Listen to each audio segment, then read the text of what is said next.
right now, and I'm assuming, and I believe Ms. Taylor's with us. Is Ms. Taylor there? Good morning. Yes, I'm here. Good morning. Good morning. Let's go ahead and if you would please call the roll, Ms. Taylor. Certainly. Chairman Vasquez, Present. Vice Chair Schaefer,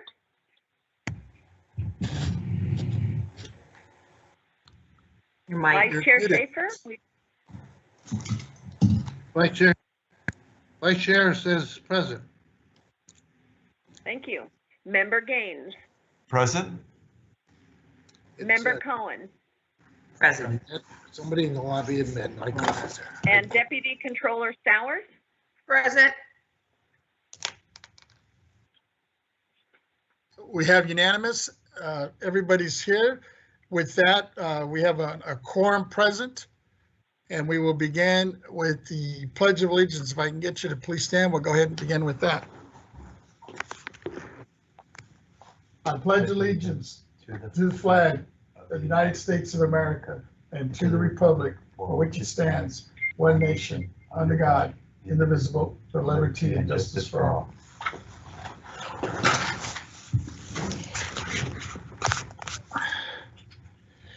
With that, members, well, let me just do this one friendly reminder, and then we'll before we begin the meeting, we'll have some opening remarks from Member Cohen on International Women's Month. But before we start, just another friendly reminder: when you're not speaking, please just mute your mics, and then when you do want to speak, please be patient with us. As you know, as I say every time, we're all sharing the same line, so that could be kind of confusing sometimes for our transcriptionists. So to make it a little bit easier for her in terms of transcribing our minutes, I appreciate your cooperation, and just please wait to be recognized, and we'll move forward with that. And try to obviously speak as clearly as possible so we can get the best recording of this. With that, let me turn this over for some opening remarks here from Member Cohen. Thank you. Good morning, everyone. It's good to be with you on March 23rd.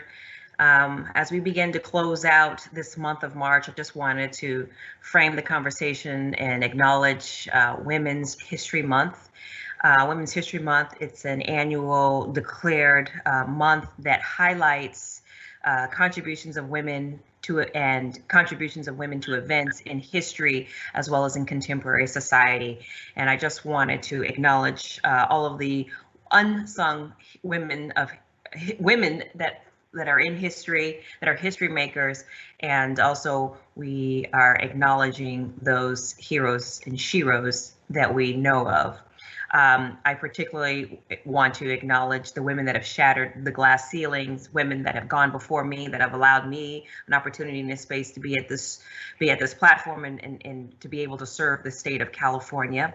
I want to also acknowledge the continued strides that we must make in order to make this a more equitable society. And, you know, I also want to take a note and uplift the men that are our allies, that are fighting with us, that are lifting, that are mentoring, that are supporting women every step of the way, whether it's inside the house and you're doing dishes or caring for a child or a loved one, or you're in the boardroom and you're able to appoint and manage projects and direct them towards women, allowing them to shine.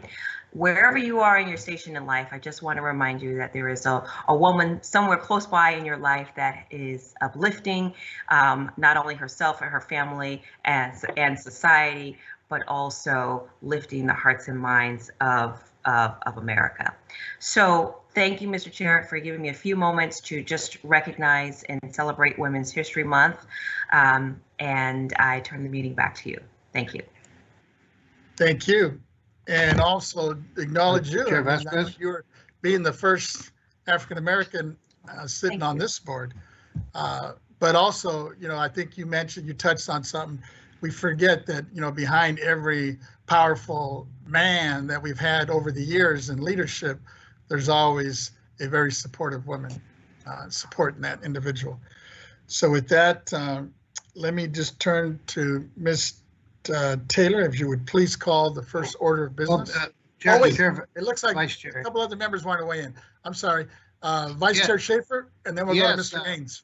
Yes, Chair Vasquez, I just wanted to note that last year was the 100th anniversary of the women's suffrage movement. They had Cal Suffrage, and they had quite a year of celebration. I've gone over whatever's there on television, on internet, and I'm very impressed with the celebration of the suffrage movement that we had here in California, and I'm sure Malia was involved with all of that, and I appreciated her remarks this morning. Thank you. Thank you. And I see a hand from Member Gaines. Great. Yeah, thank you. I just also just wanted to mention, if I could, the great strides women have made in American history, and relating back to my mother, who decided to go to seminary when I was in high school. And so she became a deacon in the Episcopal Church, and they were not ordaining priests in the church at that time. This is in the late 1970s. And so she had quite a struggle, and it wasn't until a new bishop was put into place. The old bishop had retired. He refused to ordain women in the Diocese of Northern California. And so I just want to recognize my mother and all women, and the great strides that women have made historically, and the great contributions that they provide along with men too, that it's a team effort, and that we need leaders of both men and women to make this country work. And if I could also take a moment to recognize Vernon Jordan, who passed away recently. He was obviously a great civil rights leader. He died at age 85. He was born in Atlanta, Georgia in 1935. In 1957, he graduated from DePauw University in Indiana, the only black student in his class, and went on to earn a law degree from Howard University in Washington, D.C. After graduating, he returned to Atlanta to join a small civil rights law firm where he worked to help desegregate the University of Georgia. During his career, Mr. Jordan held leadership roles in several civil rights organizations and served on the boards of various companies. He also advised many presidents in the late 1960s, starting with Lyndon B. Johnson, but also Richard Nixon, and was a close friend of President Clinton. Mr. Jordan was a confident and charismatic man who spent his life championing civil rights. And what really struck me about him is that he wasn't afraid to go into America's boardrooms and talk to corporate leaders about equality. And he was a voice of reason in turbulent times, and a true American icon. He'll be greatly missed by his family, friends, and colleagues. And he suffered great strife. He was shot by a white supremacist, I believe, in 1990, and was in the hospital for months in terms of recovery. And he came right back fighting for equal rights and for really humanity. So just want to recognize him for the great effort and the big difference that he's made in America. Thank you. Thank you. And thank you for mentioning Vernon Johnson. I had the opportunity to meet him actually when he was with the Clinton administration, when I was a delegate back in 1990. Awesome. But with that, I see another hand. Ms. Towers, go ahead, Ms. Towers. Thank you. Good morning, y'all. Good morning. I'll be brief. I'd like to thank you, Ms. Cohen, for those nice words regarding Women's History Month and Member Gaines in your comments as well, Mr. Schaefer and Vasquez. Ms. Cohen touched on it, but she didn't say any names. So I'm going to say some names about some outstanding women that we have the pleasure of. Our Vice President Harris.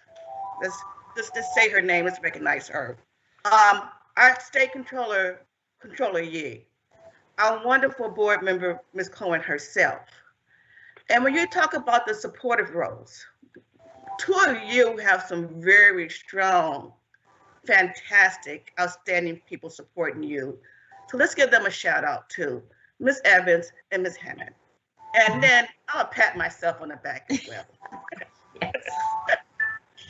Thank you. Well said, Member Stowers. Thank you. And recognize your efforts and also Member Cohen's great things that you're doing. Thank you. Thank you all for those opening remarks. And with that, seeing no other hands, I'll ask Ms. Taylor to call the first order of business. Thank you.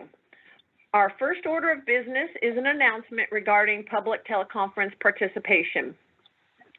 Good morning, and thank you for joining today's Board of Equalization meeting via teleconference. Throughout the duration of today's meeting, you will primarily be in a listen-only mode. As you may know from our public agenda notice and our website, we have requested that individuals who wish to make a public comment fill out the public comment submission form found on our additional information webpage in advance of today's meeting, or alternatively, participate in today's meeting by providing your public comment live. After the presentation of an item has concluded, we will begin by identifying any public comment requests that have been received by our board proceeding staff, with the AT&T operator providing directions for you to identify yourself. After all known public commenters have been called, the operator will also provide public comment instructions to individuals participating via teleconference. Accordingly, if you intend to make a public comment today, we recommend dialing into the meeting on the teleconference line, as the audio broadcast on our website experiences a 1 to 3 minute delay. When giving a public comment, please limit your remarks to 3 minutes. We ask that everyone who is not intending to make a public comment please mute their line or minimize background noise. If there are technical difficulties when we are in public comment portion of our meeting, we will do our best to read submitted comments into the record at appropriate times. Thank you for your patience and understanding.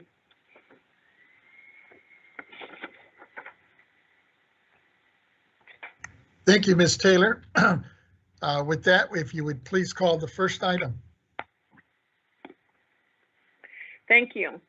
The first item is S1A, Other Tax Program Non-Appearance Matters, Property Tax Matters, Land Escaped Assessment, Pacific Gas and Electric Company, 0135 CF. Contribution disclosure forms are not required pursuant to Government Code Section 15626. This matter will be presented by Mr. McCool. Good morning, Chairman Vasquez and members of the board. I am Jack McCool, Chief of the State Assessed Properties Division. This morning, I am here to present escaped assessments for the board's consideration and adoption. The following 3 items, beginning with A for Assessee 135 PG&E, are items that represent property that the assessees failed to report timely and as a result escaped assessment. All assessees in these 3 matters have been notified of the escaped assessments and have been given an opportunity to provide additional information to change our escaped assessment findings. None of the assessees provided any additional information. I ask for the board's adoption of these escape assessments, beginning with item A. Thank you.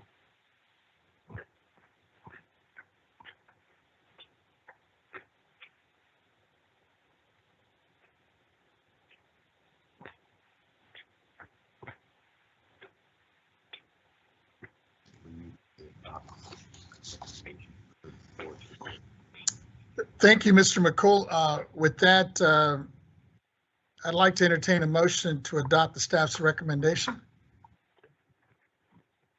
So moved. It's Second, been moved by Member Gaines second by Schaefer. and second by Vice Chair Schaefer. Are there any comments, suggestions? If not, do we have any written comments on this, Ms. Taylor? We do not have any written comments. Do we have anybody in the public queued up on this item? I can check with the AT&T moderator. AT&T moderator, can you let us know if there's anyone who wants to make a public comment on this matter? And ladies and gentlemen, if you do wish to make a public comment, please press 1, then 0 at this time. 1, 0.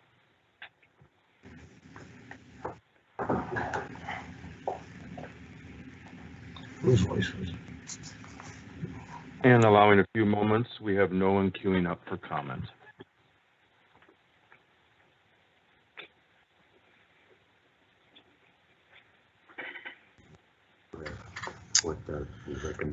Okay, have seeing no no comments comments or in queue. hearing no other comments from individuals. Ms. Taylor, if you please call the roll on the motion. Yes. Chairman Vasquez, Aye. Vice Chair Schaefer, Aye. Member Gaines, Aye. Member Cohen, Aye. and Deputy Controller Stowers not participating. Correct. So- Not participating as this is the constitutional function. Just want to be clear on the record because I didn't hear that part when you did the introduction.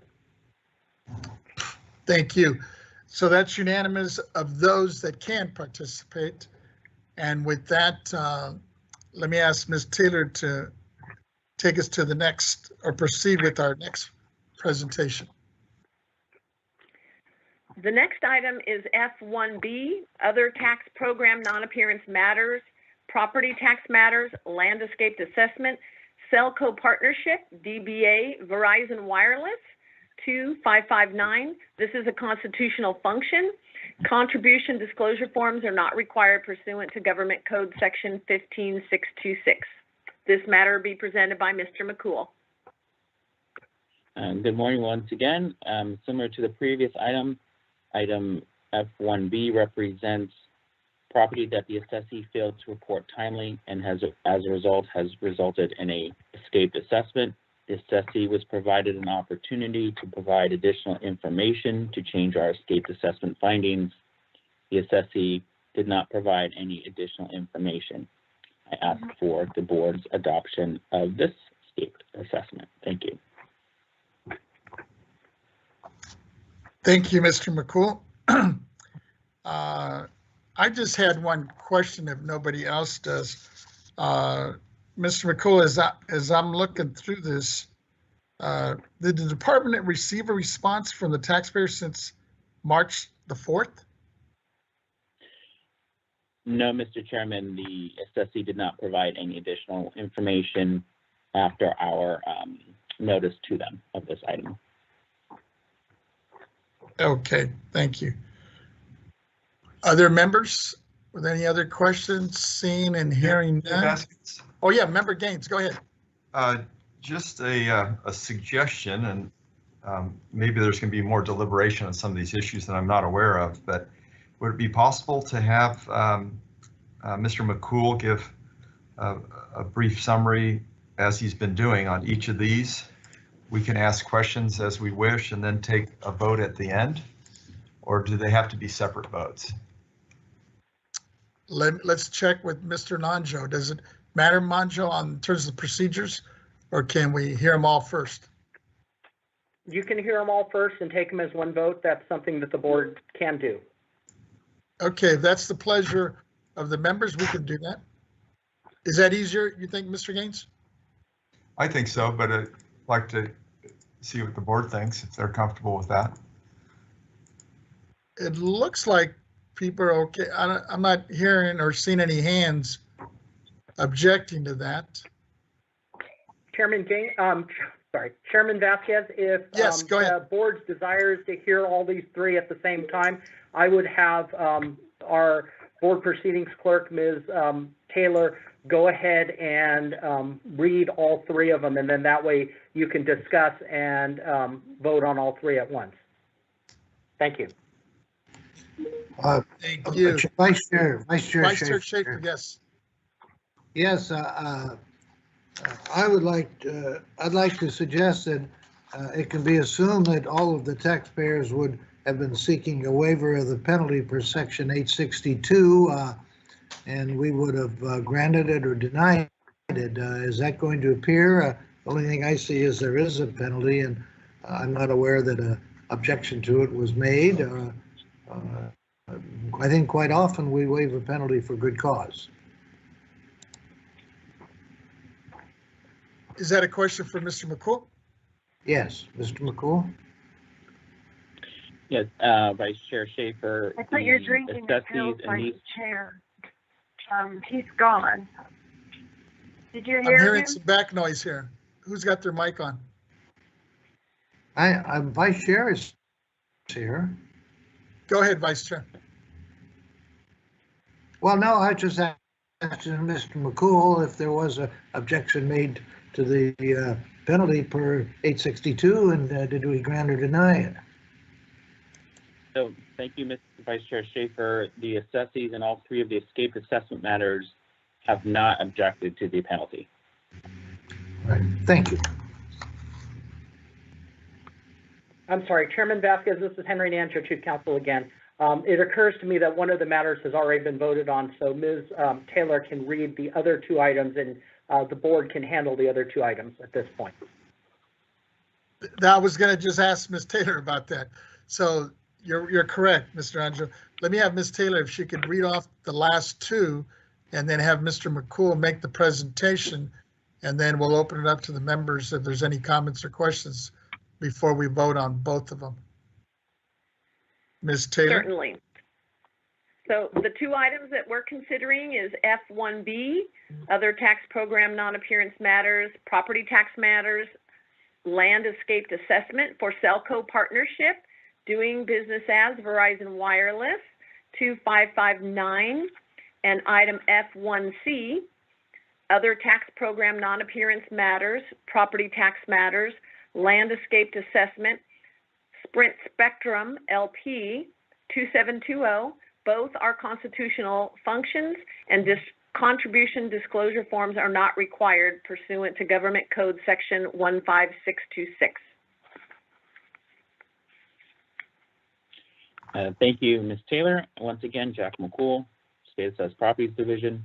In both of these matters, the assessees failed to report their property in a timely manner, and as a result, SAPD is asking for the board's consideration of two escaped assessments. Both assessees have been notified of these escaped assessments, were given an opportunity to provide additional information, and we received no response from either assessee. We have received no objection to the penalty amounts either. I ask for the board's adoption of both of these escaped assessments. Thank you.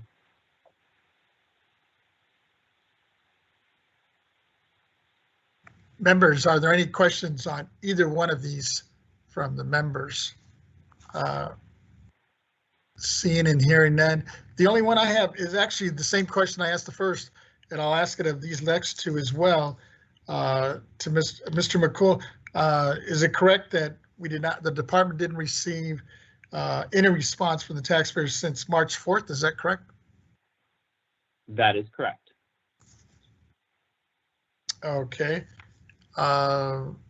Seeing no other hands or comments, do we have any written comments on this, Ms. Taylor? We do not have any written comments. Can we check with AT&T on this? Certainly. AT&T moderator, can you let us know if there is anyone who would like to make a public comment on these matters? Certainly. Once again, ladies and gentlemen, if you would like to make a comment, please press 1, then 0 at this time. 1-0.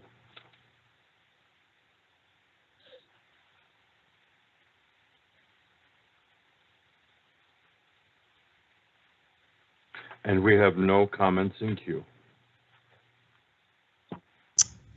Thank you. With that, members, these two items are now before us. I would like to entertain a motion to adopt the staff recommendation on both F1B and F1C. So moved. It's been moved by Member Gaines. I will go ahead and second that. Or we got a second from Member Collins. Okay. Seeing no comments or hands, I will ask Ms. Taylor to please call the roll. Chairman Vasquez, Aye. Vice Chair Schaefer, Aye. Member Gaines, Aye. Member Cohen, Aye. Deputy Controller Stowers not participating. So that's unanimous of those that can't participate. And with that, Ms. Taylor, I would ask you to call the next item.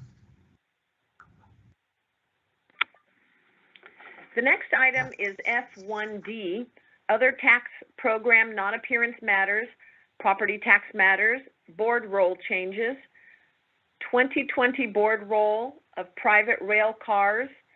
This is a constitutional function.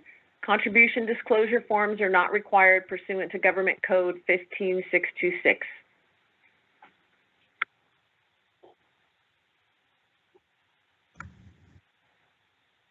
Good morning, Chairman Vasquez, a member of the board. Once again, Jack McCool, State Assessed Properties Division.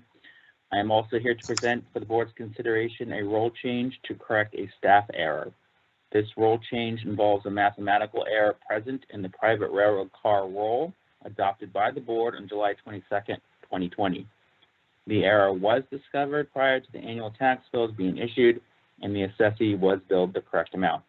This role change simply corrects the error in the board's official record.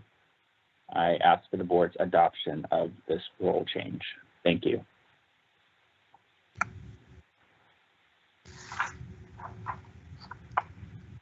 Thank you. Members, I don't see any hands or questions on this, and it sounds like it's more of an administrative request here. So I'd like to entertain a motion to adopt the staff recommendation on this. So moved. It's been moved by Vice Chair Schaefer. Second. It's been seconded by Member Gaines. Ms. Taylor, we don't have any written comments on this, do we? No, we do not. And I guess we should check and see if anybody is in the queue from the public on this item. Certainly. AT&T moderator, can you let us know if there is anyone who wants to make a public comment on this matter? Certainly, ladies and gentlemen, if you would like to make a comment, please press 1, then 0. 1, 0.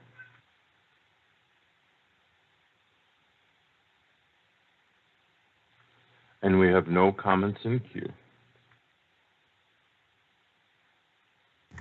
Thank you. With that, members, let me have Ms. Taylor call the roll on this motion to approve the staff's recommendation on F1D. Yes. Chairman Vasquez, Aye. Vice Chair Schaefer, Aye. Member Gaines, Aye. Member Cohen, Aye. Deputy Controller Stowers not participating. So that's unanimous of those that are able to participate. With that, Ms. Taylor, if you would please call the next item.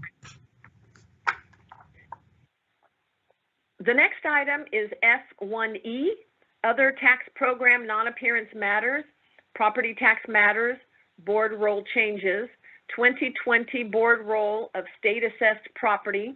This is a constitutional function. Contribution disclosure forms are not required pursuant to Government Code 15626. This matter will be presented by Mr. McCool. Good morning again, Mr. Chairman and members of the board. Jack McCool, State Assessed Properties Division. This role change involves correcting the tax rate area for a state assessee and does not affect the assessee's 2020 board adopted assessed value. This role change simply corrects a staff error, and I ask for the board's adoption. Thank you. Thank you, Mr. McCool. Members, are there any questions or comments? Seeing none, I would like to entertain a motion to adopt the staff's recommendation. Vice Chair Schaefer, I so move. It's been moved by Vice Chair Schaefer. Second? And it's been seconded by Member Gaines. Ms. Taylor, do we have any written comments on this item? No, we do not. Can we check with the AT&T and see if there's anybody in the queue? Sure. AT&T moderator, can you let us know if there is anyone who wants to make a public comment on this matter? Okay, ladies and gentlemen, if you do wish to make a public comment, please press 1, then 0.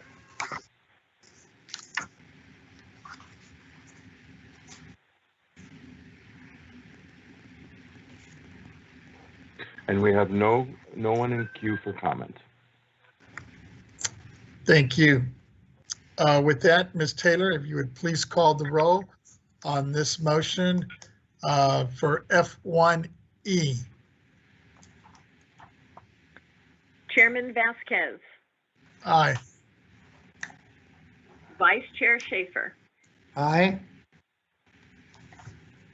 Member Gaines, Aye. Member Cohen, Aye. Deputy Controller Stowers not participating. So that's unanimous of those that can participate. And with that, Ms. Taylor, if you would please take us to our next item.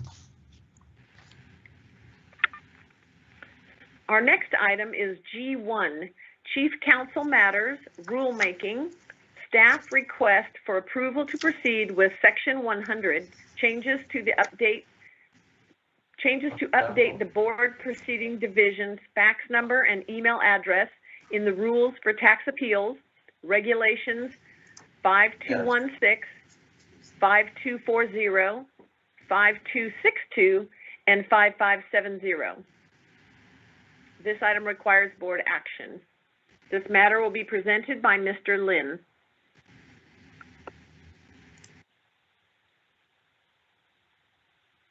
Okay, good morning, Chairman Vasquez and members of the board. My name is Lawrence Lin. I am a tax counsel with the legal department. I'm here to request the board's approval to complete the Section 100 changes to rules for tax appeals numbers 5216, 5240, 5262, and 5570. These particular regulations govern the contact information for the board proceedings division during the appeals process, and the proposed amendments are intended to update the contact information with board proceeding division's new fax number and email address for appeals. Thus, we request that the board adopt the Section 100 changes to rules for tax appeals numbers 5216, 5240, 5262, and 5570. Thank you. Thank you. Members, do we have any questions for Mr. Lin? Seeing and hearing none, let me check with Ms. Taylor. Is there any written comments on this item? There are no written comments. Can we check with AT&T? Oh, I'm sorry. It looks like Vice Chair Schaefer. I had some comments. This is for any comments on the item? Yes. Yeah. I'm amused and concerned to see the fax numbers listed and then all X'd out. I used to personally use faxes a lot 20 years ago, and I haven't seen one for 20 years. I just wondered, is that still relevant in the days of printers and internet and transmission of documents? And scanning and all that stuff. Maybe we haven't used fax numbers for a decade, and I don't know why we're even putting them in our documents. Could somebody speak to that? Yes, Vice Chair Schaefer, this is Henry Nancho, Chief Counsel. Thank you for your comments. Unfortunately, we would have to make other changes as well if we were to eliminate the fax number, but in fact, we still do get faxes. It is not nearly as commonplace as it used to be in the past, but some of our taxpayers do send things in through the fax machine. And as recently as I would say 6 months ago, we have received faxes. Thank you for your comments. Henry, do you ever receive a Western Union telegraph? We don't see those anymore, sir. Okay, I just want you to know that I'm relevant and current. I appreciate that, sir. Thank you. But Vice Chair Schaefer, that's a good question. And you know, and I was of the same opinion, but I just happened this last week, I had to fax them, believe it or not, over to one of the controller's offices. They were still using a fax. Well, it was in one of the options. So they're still out there. But it is a dying piece of equipment these days. Ms. Taylor, I think we checked, there was no written comments, but is there anybody in the queue that wishes to speak on this item? All right, we'll check. AT&T moderator, can you let us know if there is anyone who would like to make a public comment on this matter? Okay, if you'd like to make a public comment, please press 1, then 0 at this time. 1, 0.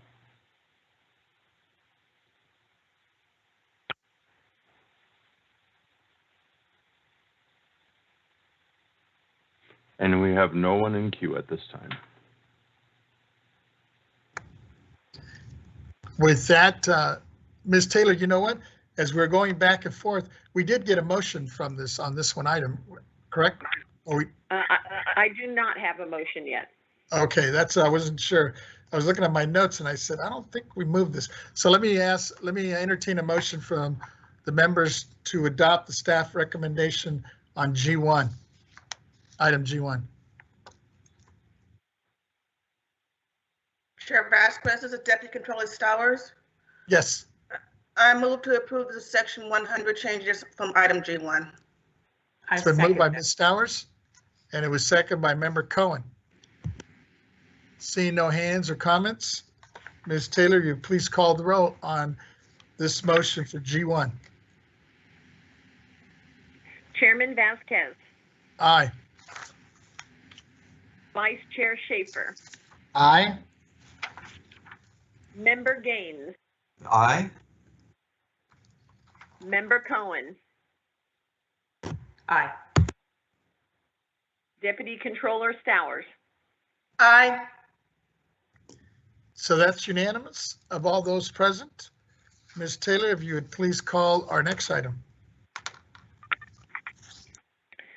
Our next item is J1, Administrative Consent Agenda, approval of the board meeting minutes for February 11th, 2021, and February 23rd and 24th, 2021. Members, do we have any comments, questions, corrections to the minutes of February 11th and or February 23rd and 24th? Seeing no hands, I would like to entertain a motion to approve the hearing minutes. So moved, Vice Chair. It's been moved by our Vice Chair. And I will second that. Ms. Taylor, we don't have any written comments on this, do we? No. Can we check with AT&T if there's anybody in the queue on this item, on JA1? J1. AT&T moderator, can you let us know if there's anyone who would like to make a public comment on J1? Okay, If you'd like to make a public comment, please press 1, then 0 at this time. 1, 0.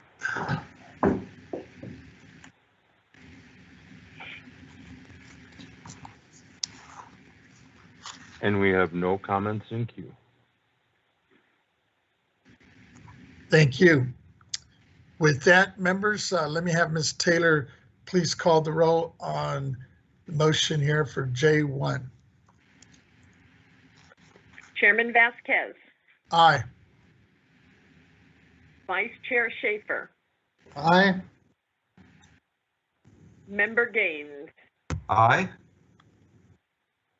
Member Cohen, Aye. Deputy Controller Stowers. Aye. So that's unanimous of all those present. With that, Ms. Taylor, will you please call the next item?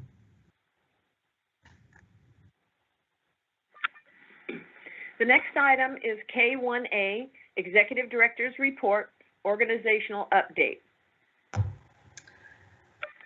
Report on the status of pending and upcoming organizational issues. This matter will be presented by Ms. Fleming. Good morning, honorable members. Chairman Vasquez and honorable members, I'm Brenda Fleming, Executive Director. Today's report, members, will provide updates on our priorities and accomplishments since last month's meeting. I'll turn it over after my presentations to my executive team to report on the operational activities and projects and their respective areas of responsibility. Members, today my report will cover items K1A through K1G. Members, since our last meeting, our top priority continues to be the implementation of Proposition 19. While it is our top priority, it certainly is not our only priority. Work continues on our other projects and tax administration functions that are equally important to meeting our constitutional and statutory duties. Members, for planning purposes, if I could move you to K1A, which is the organizational update. For planning purposes, we will continue our current telework practices through December 31st of this year, adhering to the governor's recommended 75% teleworking, 25% staff in office ratio to ensure the care and safety of our staff. Members, we will continue to hold our monthly board meetings virtually for the remainder of this calendar year, again, continuing to use the teleconference and video conference practices that have been in place since April of 2020. We will continue to monitor our public health guidelines and are prepared to adjust these plans as needed. Members, if I could draw your attention to K1B, which is the extension of time to complete local assessment roll. Revenue and Taxation Code 616 requires county assessors to annually complete their local roll assessments by July 1. Section 155 provides that the board or its executive director may extend by 30 days the deadline for any official act by the assessor. In the case of public calamity, the deadline may be extended by 40 days. Section 155 also requires that the executive director inform the board of any such extension at its next regular meeting. This report, members, is to inform you that the Butte, Mendocino, and San Luis Obispo County assessors have requested and have been granted a 30-day extension for completing their 2021 local assessment roll.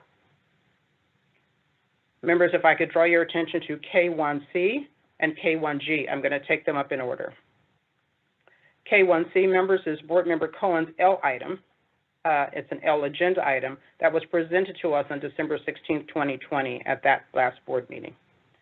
At that meeting, members, Board Member Cohen presented 5 L agenda items for the purpose of continuing to drive our property tax modernization and transparency goals. If you recall, Member Cohen's L agenda items were initially presented in 2019, but due to shifts in priorities, we were not able to accomplish all of the items at that time. We're prepared to resume the discussions now. Based on the board's December directives to the ED to report on these items, today I will report out on the feasibility of implementing the items with the opportunity, members, to provide more detailed information in subsequent board meetings based on the outcomes of today's discussion. Drilling down a bit more on the first item, K1C, the 2020 Board Member Work Plan and/or Reference Manual. Starting with this one, member, let me begin first with a little bit of clarification. On the agenda, members, the item is listed on the PAN as the work plan and/or reference manual. The item is actually referring to the 2021 Board Workload Plan. It's a different titled document. The 2021 Board Workload Plan is an annual work plan prepared by our Board Proceedings Division. It is used internally for planning board meeting agendas and for scheduling purposes. It contains calendars of our public board meetings with the necessary timelines and processes that are used by staff to develop the board agendas, supporting materials, public comments, etc. Again, it was listed differently as a 2021 board member work plan and/or reference manual on the agenda. The board meeting reference manual is actually referred to as Publication 311. That document, members, is not on the agenda today. And again, similar to the workload plan, it is used by staff to prepare meetings. To help eliminate the confusion stemming from the use of similar titles for many of our publications and board material, going forward, we will add unique publication and document numbers to such items so there's better clarity on specifically which ones we're referring to. Drilling down specifically on the board workload plan, it has been in use for many years with periodic revisions to its template and format. Member Cohen's L item would expand the workload's planned content and showcase the workload associated with some of our other constitutional and statutory responsibilities. This work, members, is mostly handled as internal operational activities with the outcomes scheduled for board meetings. For example, board adoption of assessors' handbooks for public discussion and board action. Members, after examining some of the other content that is currently included in the board workload plan, I believe there is value in adding the following 3 items to the document to provide more transparency and planning opportunities. The first item is calendar for assessment practices, surveys, and samples. The second addition is calendar of assessors' handbook revisions. The third revision is calendar of appraiser training and certification. Similar to the current content, these additional items are recurring items, they're timeline driven, and they represent core functions of our constitutional and statutory responsibilities. So including these items in the workload plan is reasonable. The outcomes of this work, these reports and material, are presented publicly for board discussion and action. For again, example, adoption of assessors' handbooks. They're also maintained on our website. However, historically, members, even though there's exposure to them and they're transparent, they have not been included historically in our annual workload plan. Adding this additional information would augment our current board meeting planning and reporting efforts. For reference, members, today's presentation includes just a subset of the current board workload plan with sample pages of the materials that I recommend, and that information is available and noted on our website. The first item, again, the calendar for assessment practices, surveys, and samples. This item will show the counties that are scheduled for this survey or sample work during this calendar year, the 2021 calendar year. The second item, as mentioned, is the calendar of assessors' handbook revisions. This shows the status of all assessors' handbooks and those which staff anticipate working on during this calendar year. The third item will be the calendar of appraiser training and certification. This item is currently pending, but we anticipate adding it soon. As we began to unpack the training schedule for 2021, we realized that there is still some uncertainty due to the pandemic restrictions. So as soon as the upcoming schedule for that training schedule is finalized, we'll add this material to the board work plan also for your reference. Again, adding this material will provide a broader look at staff's workload for the year ahead and allow for the board to anticipate and prepare for staff to report out on these items regularly. Members, as you know, this information, again, is also on our website. If you agree and approve of these additions, we will do the further work necessary on the processes needed to support their inclusion, not just in the workload plan, but board meeting agendas. We want to do so to ensure that this work stays on track and in place. The goal would be to ensure that the material and information be included as recurring items on board meeting agendas. This, again, is in alignment with our strategic plan to rebuild, revitalize, and modernize. And as we progress, there will be additional refinements over time to continuously enhance the effectiveness of this planning material. Members, as a part of our partnership on modernizing our tax administration functions and systems, will continue to bring these items forward to you to keep you informed about the actions and the progress occurring towards our strategic plan and modernization goals.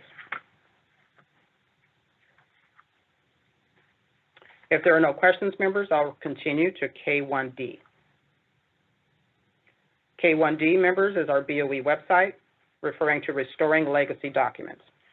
Member Cohen's second agenda request regarding restoring the legacy documents was to report on the progress of the BOE in complying with AB 434 and provide recommendations for any administrative, budgetary, or statutory remedies that are needed to restore convenient electronic access to legacy documents on the BOE website. Members, you may recall AB 434 regarding state web accessibility standard and reports requires that state agencies be in compliance with specified accessibility standards. In June of 2019, approximately 4,200 property tax documents were flagged for remediation. In July of 2020, a year later, an additional 2,200 property tax-related documents were flagged as non-compliant and were accordingly removed from the website. As a result of staff's good work, the majority of these documents have been remediated and have been returned to the BOE website. Currently, there are approximately 1,500 documents still outstanding, the majority of which are older letters to assessors and annotations that are dated prior to year 2000, with many even being prior to 1990. Staff are currently evaluating the outstanding documents to determine which are feasible to remediate and which are not. It may, in fact, not be cost-effective to remediate some of the older items for ADA purposes, but it is important to note that all of these documents remain available to the public upon request. The BOE website does provide a convenient option for requesting a document that is not available, and in most cases, we are able to send that document electronically to the requester within 24 hours. In addition, members, to remediating the non-compliant documents, staff are exploring ways to make the ADA compliance process more efficient. Based on the remaining workload and process improvements, no administrative, statutory, or budgetary remedies are currently needed, but we will keep you updated on the continued progress and any future needs. Members, if there are no questions on this item, I will proceed with item K1E. K1E, members, letters to assessors. Member Cohen's third agenda item requested a report on the feasibility of publishing proposed LTAs on board meeting agendas prior to their issuance. For context, in calendar year 2020, the BOE issued 67 letters to assessors. 37, or approximately 55 of these, fall into the general information and routine administration category. The balance of those 67, or about 30 of the LTAs, are those that fall into the substantive matter categories. This latter category was presented to the board for public discussion, either as an LTA directly or as a part of a larger project discussion. Members, after further conversations with Member Cohen, and I appreciate her clarification on this item, I ask that the board allow more time for my staff and me to perform a closer examination of the more substantive LTAs in order to review the topics and the issues that they addressed to determine which may be reasonable to agendize prior to issuance, including a review of our LTA processes and timelines. Similarly, members, for some of the routine administration LTAs, a closer examination of those would inform on which may be fitting for board agendas. For example, members, there's LTAs that we put out on our data collection surveys, and perhaps those type of categories could be added as consent items. Those materials are scheduled annually and are less time sensitive. Naturally, as a part of the feasibility, we'll assess the feasibility of placing LTAs on the agendas. That would include a workload and staff impact and also a process review to make sure we're doing it as efficiently as possible. Members, as noted in Member Cohen's material, again attached to the December 16th board agenda, the current practice is that board members have a 3-day courtesy review of proposed LTAs prior to their release to the public.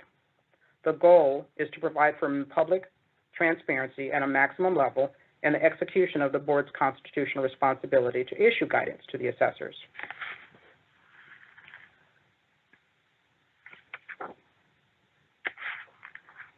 To take a moment to highlight staff's work in this area, for reference, Mr. Young currently provides a look ahead and a look back summary of LTAs as a segment of his property tax deputy director's report at each board meeting. This approach could also serve as another opportunity for board discussion on LTAs. Members, if there are no questions on this item, I will proceed with the next K1F. K1F is establishing a BOE advisory council. This item presented by Member Cohen was a request for a report on the value and feasibility of reestablishing a BOE advisory council to provide insight to the executive director and the board from an external stakeholder perspective on the various programs and operations of the agency. To further implement the goals included in the BOE Strategic Plan 2020 to 2025, this proposal outlines a plan to reinstitute the Advisory Council. The Advisory Council provides the Executive Director with a diversity of perspectives on matters relating to the many complex tax issues that confront Californian citizens, businesses, and policymakers. As our strategic goals are centered around rebuilding, revitalizing, and modernizing the BOE to continue with the successful administration of our constitutional tax programs, the Advisory Council would serve as a valuable partner in helping to reach our goals. The partnerships, information exchanges, candid discussions, and the advice and insight gained will allow the BOE to incorporate objective perspectives in policy and legislative proposals and will be an important factor to building a better BOE. As outlined in our proposal to reinstitute the Advisory Council, meetings could tentatively start in July of this year and then reoccur twice a year after that. Planning activities would include, but not be limited to, extending an invitation to the participants of the former and also to the new Advisory Council members, surveying those members for topics for discussion, updating the draft charter, bylaws, and membership roster, and of course, organizing the event logistics. Members, I greatly appreciate your support. I think there is great value in my staff and I reinstituting this forum. Members, I welcome your comments or questions, and if there are none, I will proceed with item K1G.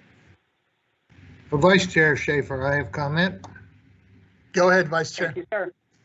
Yes, well, I think the Advisory Council is a very good idea. I think there are a lot of issues out there that we should be discussing, but we're so busy we just don't pick up on them. I think the Advisory Council would cause us to work harder, which is good, and would bring to our attention some issues that maybe in our quest to save the world we just haven't picked up on. So I would support Ms. Cohen's recommendations to that idea. Thank you. Chairman Vasquez, this is Henry Nanjo. I just wanted to put a reminder that we do have public comment on this item. So.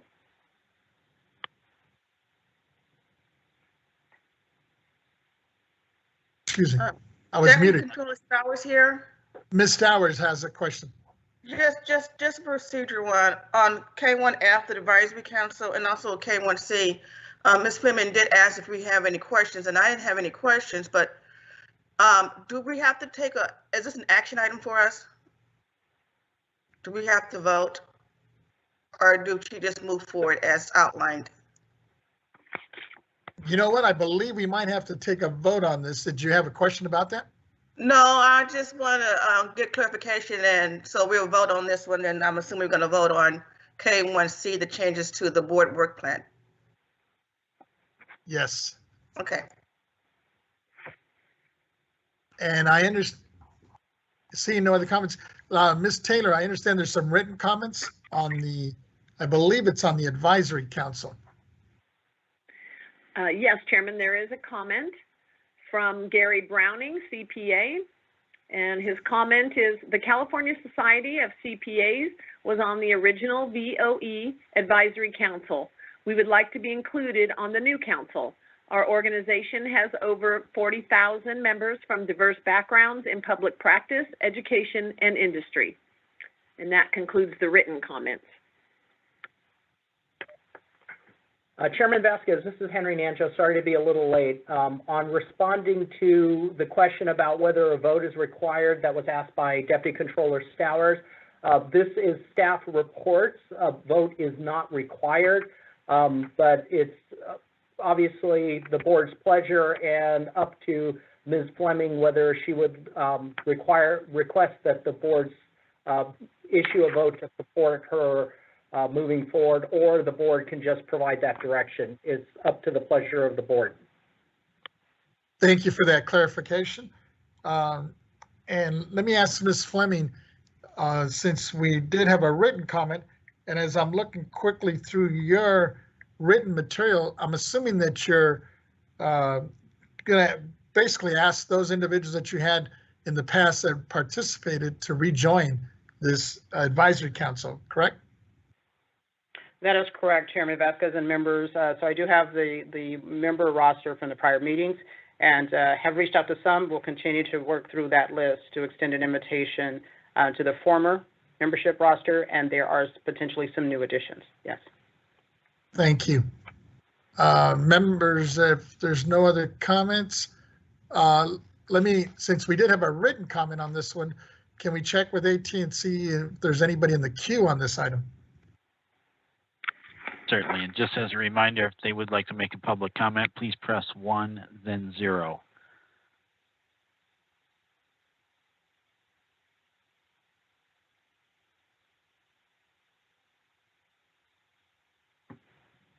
And Mr. Chair, allowing a few moments, no questions coming in or comments. Thank you. With that, Ms. Flemings, do you want to continue? Yes, Chairman Vasquez and members. Just one final item. Sure. The board work group structure.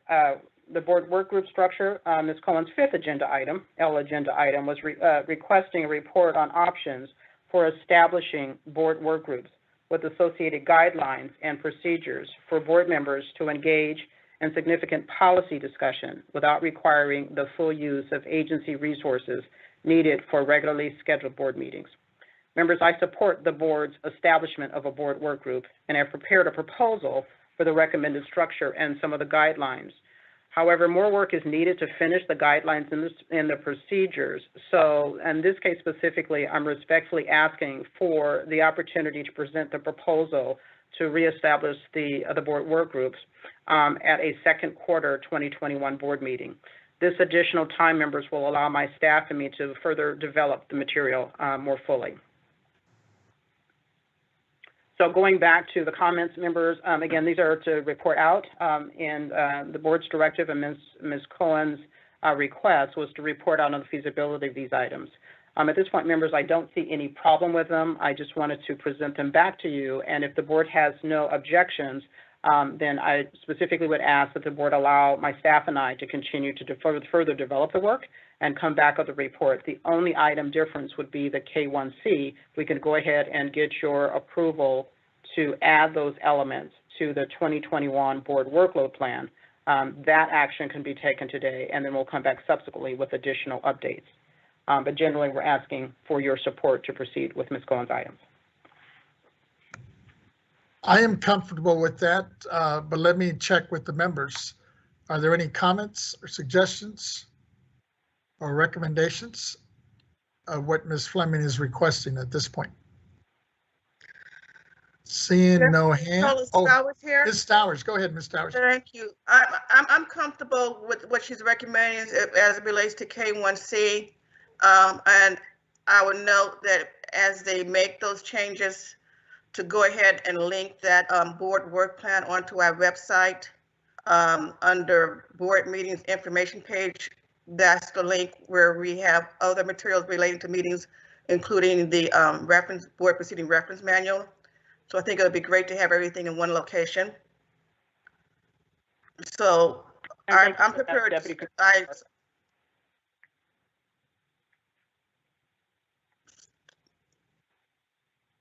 I think you're muted. Can you? No, I'm not muted. I'm sorry. I did something weird. Oh, go ahead. I'm sorry. I think that the changes are valuable. And same thing with the advisory council. She outlines what was in the past, and it is a good thing to have. So I'm prepared to say to have her move forward with the advisory council as outlined in her March 23rd memo. And I would like Thank to. You. And then Member Cohen, I see you in there, and as actually as one of the initiators of this, what's your comments? I'm sorry, go ahead. Member Cohen? Just like to thank the executive director. Thank you. Ms. Fleming, is that sufficient for you, or did you need a formal motion? If you want, Chair Vasquez, certainly, going through and doing a quick roll call just to confirm consensus and approval, that would be fine. Thank you. Okay. Let me go. Chair Vasquez, I move with Ms. Stowers, go ahead. Approving Ms. Fleming's recommendation as it relates to the board work plan and the advisory council, K1C and K1F. I would go ahead. It's been seconded by Member Gaines. Seeing no hands or comments, Ms. Taylor, if you would please call the roll on that. Chairman Vasquez. Aye. Vice Chair Schaefer. Aye. Member Gaines. Aye. Member Cohen. Aye. Deputy Controller Stowers. Aye. So that's unanimous of all those present. Thank you. With that, Ms. Fleming, did you want to continue? Thank you, Chair Vasquez and members. As always, again, I just want to say thank you to my team for their great work and their dedication to BOE's success during this health pandemic. If there's no additional questions, members, I do appreciate the support that was granted to these items today. At this point, members and Chair Vasquez will turn it over to the executive team to continue their reports on the administrative matters. Thank you.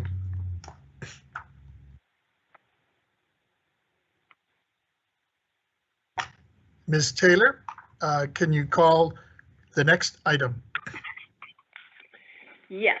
The next item is K1H1, Executive Director's Report, Operational Priorities and Projects, report on the status of operational priorities and agency projects, including requesting board authorization for further actions related to legislative developments. This matter will be presented by Ms. Renati. Good morning, Chairman Vasquez and honorable members. My name is Lisa Renati, Chief Deputy Director. For the last few months, a great deal of our agency's activities have revolved around actions needed to successfully implement Proposition 19 and ensuring that our taxpayers and the public is informed. At the same time, our management team has continued to focus on our operational priorities to ensure we make progress in our strategic goals to rebuild, revitalize, and modernize the Board of Equalization. Today, I will report on the agency's operational priorities and projects since last month. The first item is our workforce capacity. For the month ending February 2021, 91% of our agency vacancies are in various stages of the active recruitment process. Our continued focus on recruiting and hiring will ensure that our workforce capacity and capabilities are optimized. Since July 2020, the beginning of our current fiscal year, we have filled 24 positions. 13 of these positions were filled with new hires to our agency. We remain optimistic that as we continue to focus on reducing our vacancies, we will be successful in ensuring that our workforce capacity is solidly in place. Members, the next item is an update on our facilities. The construction of our headquarters office in Natomas is complete. Our agency will benefit from the operational efficiencies realized from working out of one combined facility. Members, while our construction may be complete due to COVID-19 guidelines, to ensure the safety of our staff, the majority of BOE staff continues to telework, with a small rotation of staff coming into the office to handle essential business operations. We anticipate the continuation of our telework protocols through the end of the calendar year.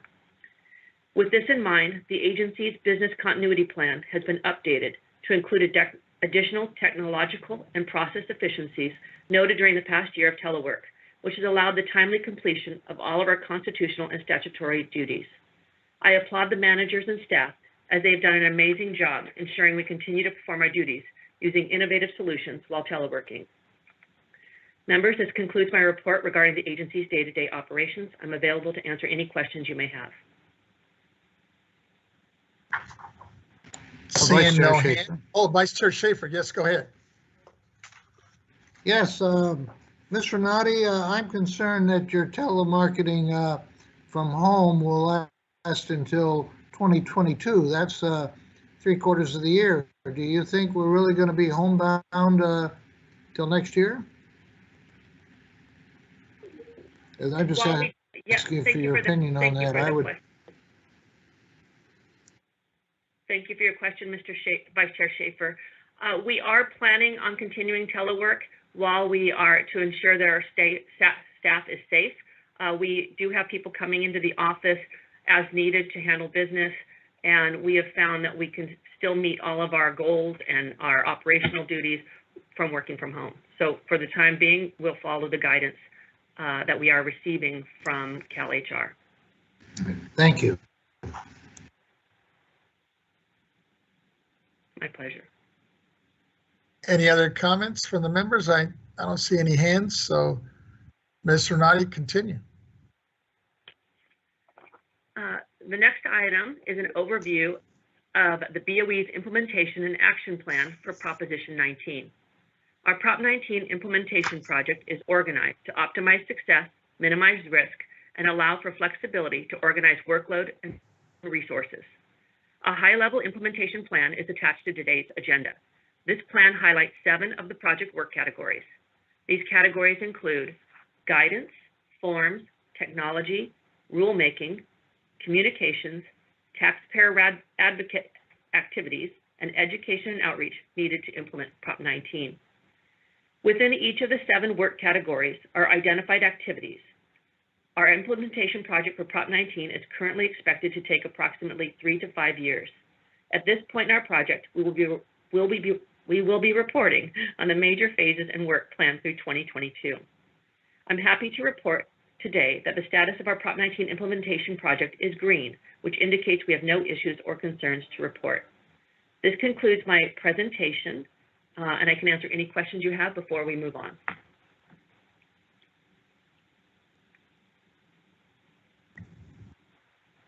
Members, do we have any questions on, I'm looking at the chart she included here as well, breaking out the 7 recommendations here.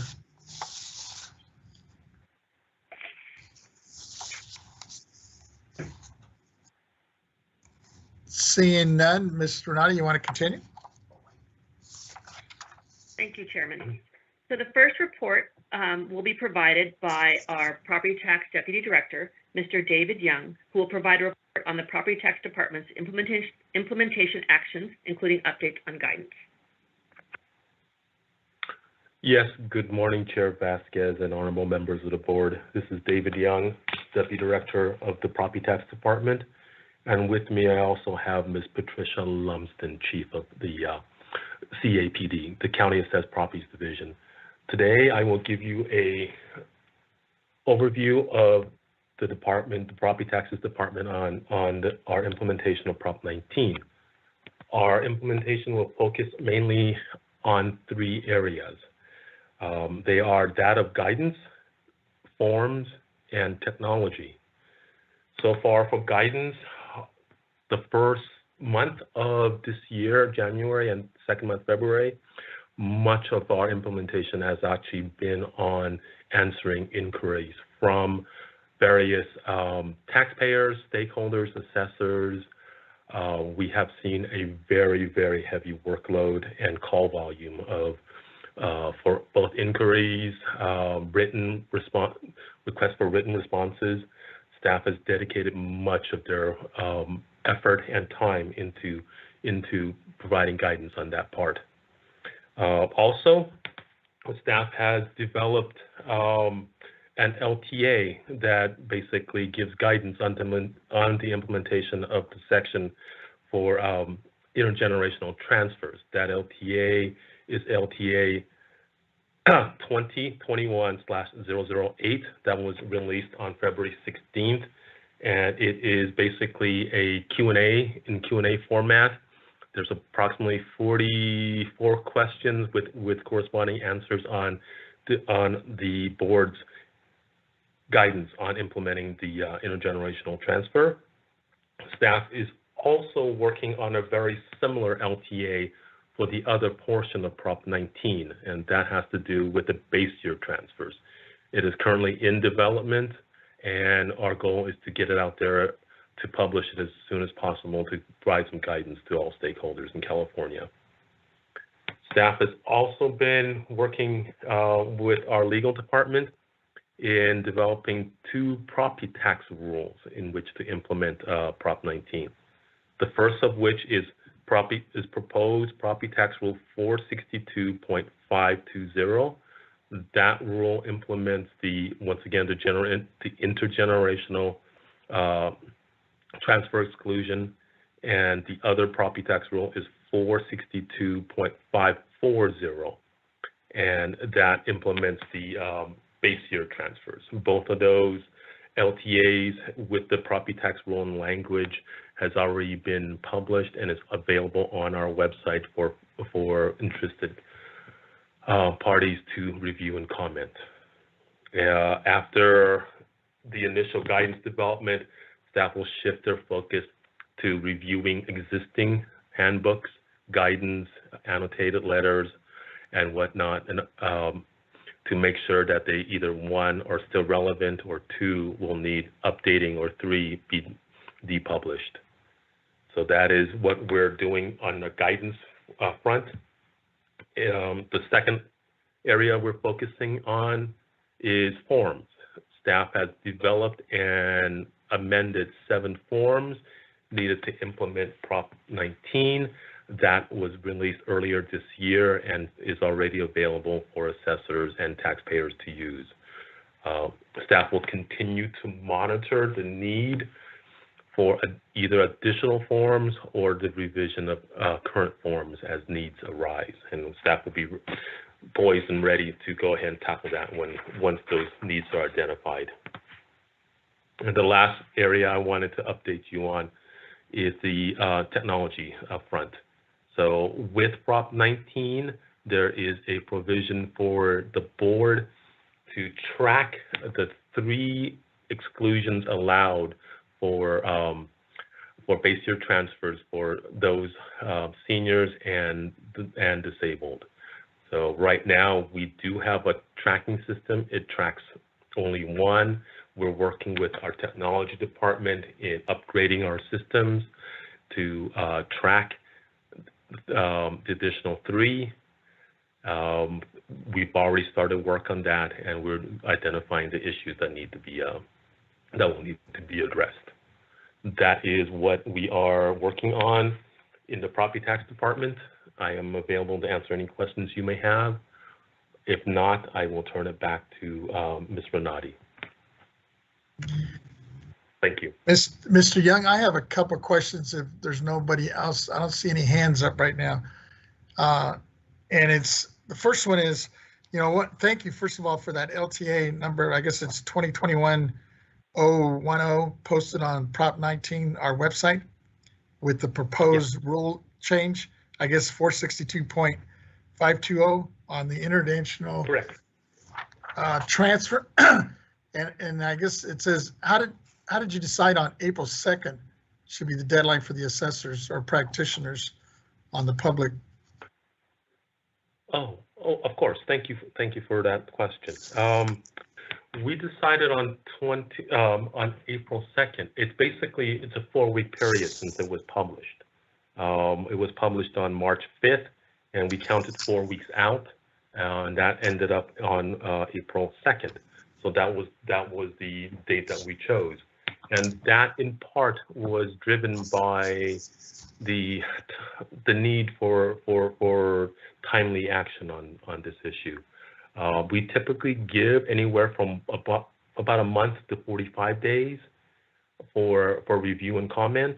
But on this issue, we wanted to be able to bring back the proposed regulation to the board on the April board meeting. So anything more than 4 weeks, we probably would not have been able to do it.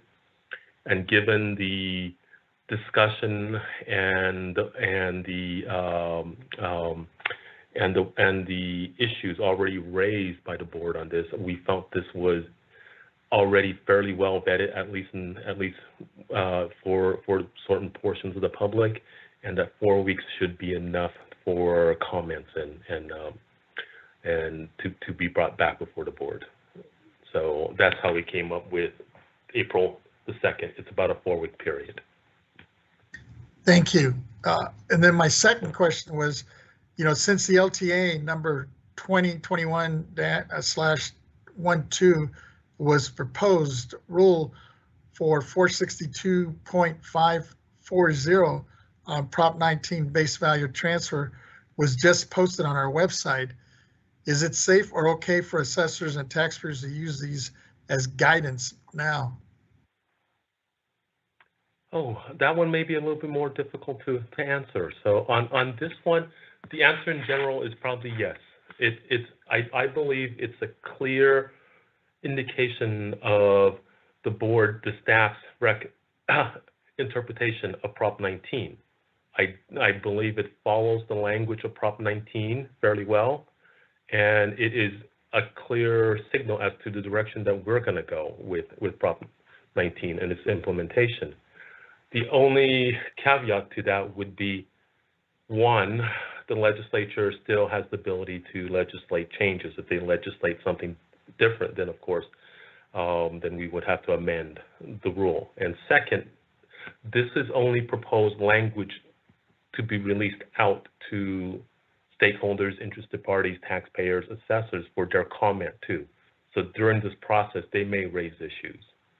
So I believe it's a good indicator of what we believe is already in Prop 19, the language in Prop 19, but this is part of the whole vetting process of the proposed rule. Thank you. Of course. Members, if there's no hands or comments, why don't you go ahead and continue? I believe it goes back to Ms. Renati? Correct. Thank you. Chairman Vasquez, the next report will be provided by Chief Counsel Henry Nanjo, who will provide a report on the legal department's implementation act. Good morning again, Chairman Vasquez, Vice Chair Schaefer, honorable members of the board, Henry Nanjo, Chief Counsel. Our role through the implementation of Prop 19 has been very much in support of Property Tax Department, and we work hand in hand with them on helping answer questions from taxpayers and in developing and reviewing the guidance and other work that Mr. Young has just reported on. In addition to that, our primary focus has been to work on the regulations, as Mr. Young outlined, to implement the intergenerational transfer rule changes necessitated by Proposition 19 and the base year value changes due to Prop 19. And along those lines, I have Richard Moon, who's my tax counsel for working on that project, and he can provide an update. Mr. Moon, are you available? I am available, thank you. Good morning, Chair Vasquez, members of the board. This is Richard Moon with the legal department. As you heard in the last report from Mr. Young, we have now put out for comment through the LTA process 2 new proposed property tax rules. The first is 462.520. Which covers the intergenerational transfer exclusion portion of Prop 19, and that was published on March 5th with comments due April 2nd. The second rule is 462.540, which covers the base year value transfer portion of Proposition 19, and that was published on March 19th, and the comments are due for that rule on April 16th. Substantively, both of the proposed rules are consistent with the rules as we had described them to the board at the last meeting. And they're consistent, of course, with the language of Proposition 19 itself. As far as timing, we're hoping to have the first rule back to you before your board to approve the publication of the notice of proposed action in April. It's still unclear whether we'll be able to meet that time frame, but hopefully we will. But if not in April, then we will hopefully have that in May. For the second rule, we are hoping to have that back before your board again for the publication of the notice of proposed action in May at the May hearing. And I'm happy to take any questions that you might have. Thank you. Thank you, actually, Mr. Nanjo and Mr. Moon. Members, do we have any questions of either Mr. Nanjo or Mr. Moon on this item? Seeing no hands. I have just a quick question. And I'm not sure if it's directed to Mr. Nanjo or Mr. Moon, but I appreciate the issuance of the proposed rule on 462.500, the intergenerational transfer, because this part of the Prop 19 impacts so many families. And my question is, it kind of pertains to the examples in Section D on the removal of the exclusion from a principal residence, which is an example 7-1 to 7-4. And example 8, clarify that if a child moves out of the home or rents it to someone else at any time, there will be a new base year value that can be very high. What happens if the children who own the home just rent a room or someone else? Does that destroy their right to the exclusion? This is Richard Moon. What happens with the intergenerational transfer exclusion in that instance would likely follow what happens with the eligibility of the homeowner's exemption. As a practical matter, I believe what happens currently is that as long as the owner of the residence uses that as the principal residence, the understanding would be that the entire place is the principal residence and the homeowner's exclusion would still apply. And I'd imagine that would continue to be the case. And as long as the homeowner's exemption applies to the principal residence, it would still qualify for the intergenerational transfer exclusion as well. Thank you. Now, in the event, let's say an assessor does choose to exercise that and reassesses it with a higher tax bill, is there an appeal process, or how do these folks appeal this if they have to appeal it? Yeah, so there is an appeals process, and it really depends. It would depend on what the cause of the denial was. So if the denial had something to do with valuation, or if there was a valuation dispute, the taxpayer's recourse would be to file a claim for refund and appeal with the Assessment Appeals Board or the Board of Equalization in that county. If the cause of the denial was failure to qualify for the homeowner's exemption, they would then need to file a claim for refund. And if that was denied, assuming that was also denied, they would need to file an action in Superior Court, a tax refund action for that. Thank you. Members seeing no hands or comments? Let me have Ms. Renati, would you please introduce Mr. Kim, who will report on the fourth bullet sub-item, Communications Office on Prop 19 implementation actions. Thank you, Chairman and honorable members. The next report will be provided by BOE's Chief Communications Officer, Peter Kim. Mr. Kim will provide a report on the Communication Office implementation actions. Thank you, Ms. Renati. Good morning, Chairman Vasquez and honorable members. This is Peter Kim, Chief Communications Officer. Members, today I'll provide a brief report on the Communications Office's efforts in operationalizing and implementing Proposition 19. The board approved the Communications Plan on Education and Outreach in January. I am continuing to closely collaborate with our taxpayers' rights advocate, Lisa Thompson, to explore additional ways in educating and reaching out to taxpayers. Along with the rest of the executive management team, we are closely monitoring pending legislation so any significant changes can be shared with taxpayers. The Proposition 19 webpage is continually being updated and enhanced to provide the latest information in real time for taxpayers. Since last month, we've added more information on the webpage, such as on the Related Legislation tab, adding the link to Senate Bill 668, introduced by Senator Bates, and the BOE's analysis on Senate Bill 539, introduced by Senator Hertzberg. On the Guidance Issued tab, as mentioned and referred to by both Mr. Young and Mr. Moon, we've also added the letters to assessors on proposed property tax rule 462.520 and proposed property tax rule 462.540 related to Proposition 19. As of yesterday, we received a total of approximately 117,303 unique external visits since November 10, 2020. Since last month's board meeting, that's an additional 17,303 unique external visits, or a month-over-month increase of about 17.3%.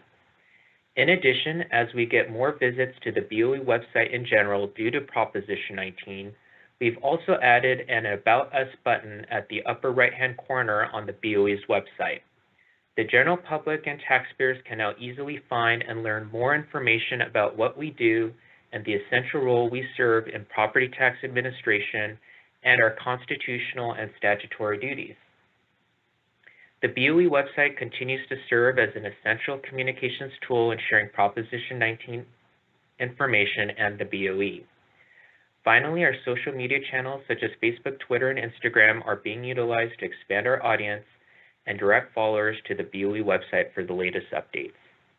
This concludes my report, and I'm available to answer any questions the board may have. Thank you. Vice Chair. Thank you, Mr. Kim.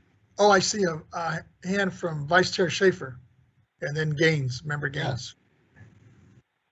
Yes, I'd like to ask you, this 117 unique external visits, is that a great increase since the pandemic? Or is it sort of consistent with last year?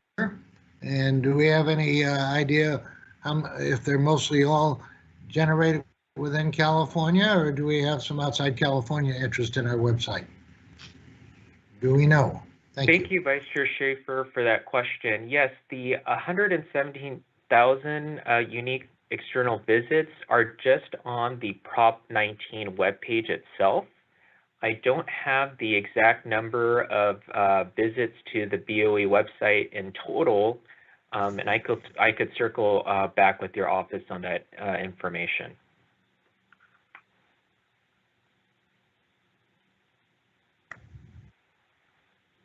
Vice Chair Schaefer, you're still muted. Was that it?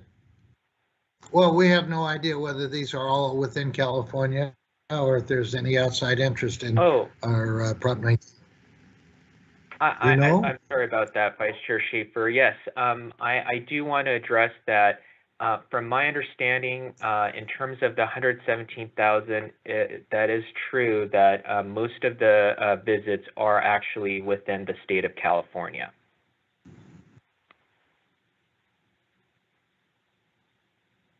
Thank you. Member Gaines, go ahead. Great, yeah. Thank you, Chair Vasquez. I just wanted to thank Peter Kim and also Executive Director Fleming, and then the entire team that has made the changes to the website. I'm just really impressed with how easy it is to navigate, and that it is updated on a regular basis as we have new information, particularly on Prop 19, but on all issues related to the BOE and how important that is, that we're staying in touch with our constituents and trying to make this information clear and concise. In particular, I like the questions that they have. They have questions that many people are asking, in particular about Prop 19, and then they give a nice concise response. And so if I could just take this moment and recognize Peter Kim's efforts, along with, and please excuse me if I pronounce anybody's name wrong, please forgive me, Tammy Aguilar, Reno Ursel, Glenna Schultz, Terry Long, Indhu Srinivasan, Rose Smith, Adrian Harris, the CDTFA Web Services team, and the CDTFA Forms and Publication Unit. But they all put a lot of effort into this, and just want to take an opportunity to recognize them for a job well done. Thank you. Thank you. No, I echo those thoughts and sentiments, and I've shared that with Mr. Kim, because I know I've been asking him to change certain things, that things are changing constantly, and he's been great about just acting on them right away. I see a hand movement. Is that Ms. Cohen, or was that something else? Thank you for recognizing me, but I was showing something, a feather in the air. Somewhere else. No problem. Ms. Taylor, will you please call the next item? Yes, our next item is sub-item K5, the Taxpayer Rights Advocate Office implementation actions. And that is being presented by Ms. Thompson. Good morning, Chairman and honorable board members. My name is Lisa Thompson. I'm the agency's Taxpayer Rights Advocate, and I'm pleased to report on the Proposition 19 implementation and action plan for the Taxpayer Rights Advocate Office. At the February 24th, 21 board meeting, I updated you about this item, indicating that while awaiting the passage of implementing legislation for Proposition 19, our office had been reviewing guidance issued by the Property Tax Department and board prescribed forms that were adopted, so we are aware of all of the information issued by our agencies to assist assessors and taxpayers with the effects of Proposition 19. I also indicated that we added a note on the taxpayer education area of the Taxpayer Rights Advocate page to indicate to taxpayers to ensure that they were aware that the passage of Proposition 19 changed family transfer exclusions and base year value transfer provisions for seniors and disabled persons for property tax purposes. The note states that the parent-child and grandparent-grandchild exclusions added by Proposition 58 and 193 are repealed, that Proposition 19 instituted new intergenerational transfer exclusion rules as of February 16, 2021, and Proposition 19 instituted new base year value transfer rules for persons over age 55 and disabled persons that become operative April 1st, 2021. Once implementing legislation has been adopted for the provisions of Proposition 19, the TRA office will revise its existing information sheet on the parent-child transfer exclusion and grandparent-grandchild exclusion, as well as the base year value transfers for seniors and disabled persons. Because change in ownership events, property transfers, or purchases that have occurred prior to the effective date of the various provisions of Proposition 19, we will need to continue to have a lot of the content of those information sheets, but revise them such to indicate they are only effective with transfers through certain dates, and that Proposition 19 is in place for transfers after those dates. The Taxpayer Rights Advocate Office has identified two main areas for implementation workload items relating to Prop 19. And one is to revise the existing information sheets, and two, to create new information sheets. Additionally, we will assist taxpayers with Proposition 19 issues as part of our continuing work. With respect to the first item, I previously touched on this before at the past meetings. However, we will revise our existing information sheets for taxpayers designed to advise them of tax savings that may be available to them. We will need to revise the existing information sheets for the changes of Proposition 19. Currently, we have information sheets on 4 topic areas, all of which were impacted by Proposition 19. So our workload will be to revise each of those information sheets on the following topics: parent-child exclusion, grandchild exclusion, base year value transfers for seniors, and base year value transfer for disabled persons. Currently, revision of our existing information sheet is pending, awaiting the passage of implementing legislation for Proposition 19 on the parent-child exclusion and base year value transfers. And we are also following the progress of a recently proposed property tax rule on intergenerational transfers, as well as the recently released property tax rule on base year value transfers for seniors and disabled persons that Deputy Director David Young had referred to in his update.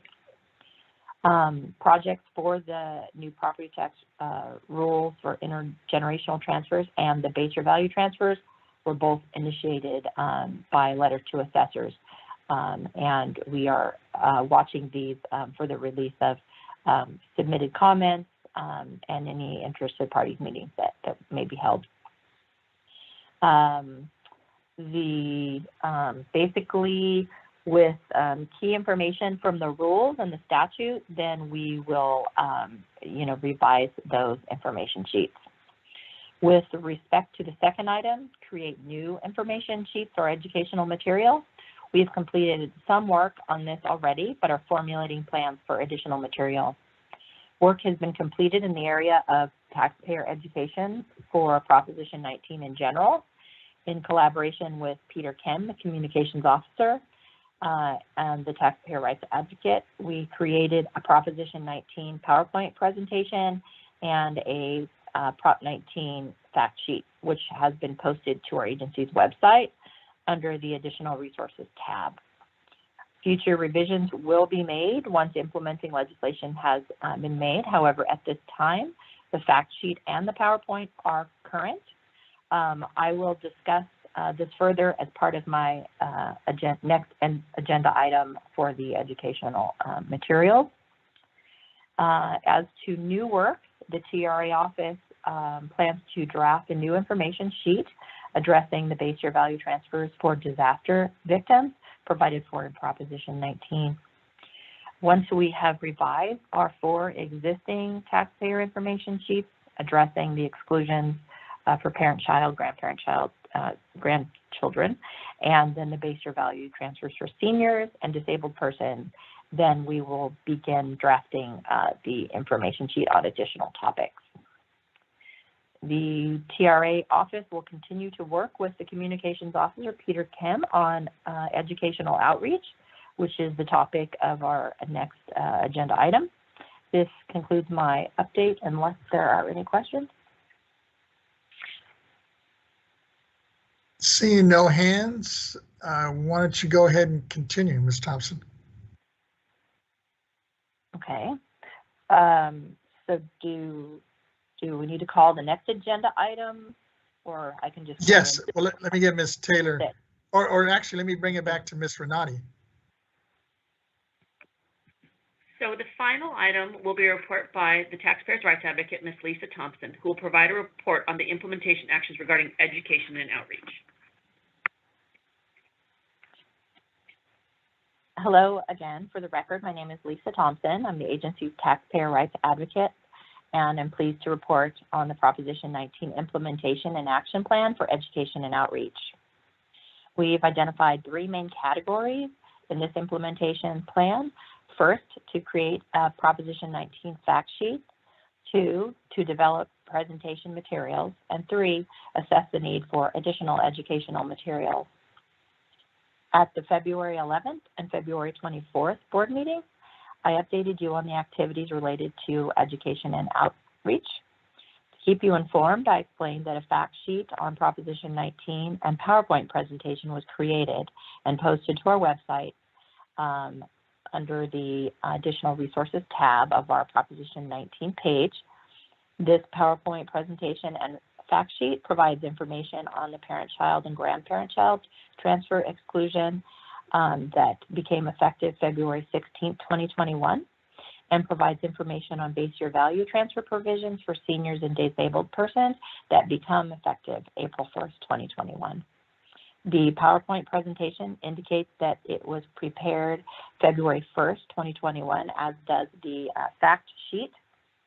The agency's communications officer, Peter Kim, and I are working closely together and will collaborate to update the Proposition 19 fact sheet and PowerPoint presentation as soon as implementing legislation is passed. As of now, the fact sheet and PowerPoint created on February 11th is current, and its creation date is identified on both documents so it is clear to a reader. Revisions to the fact sheet and PowerPoint will be completed shortly after implementing legislation is in place. We will be identifying the implementing revenue and taxation code section provisions along with the bill number and chapter number in the fact sheet and the PowerPoint.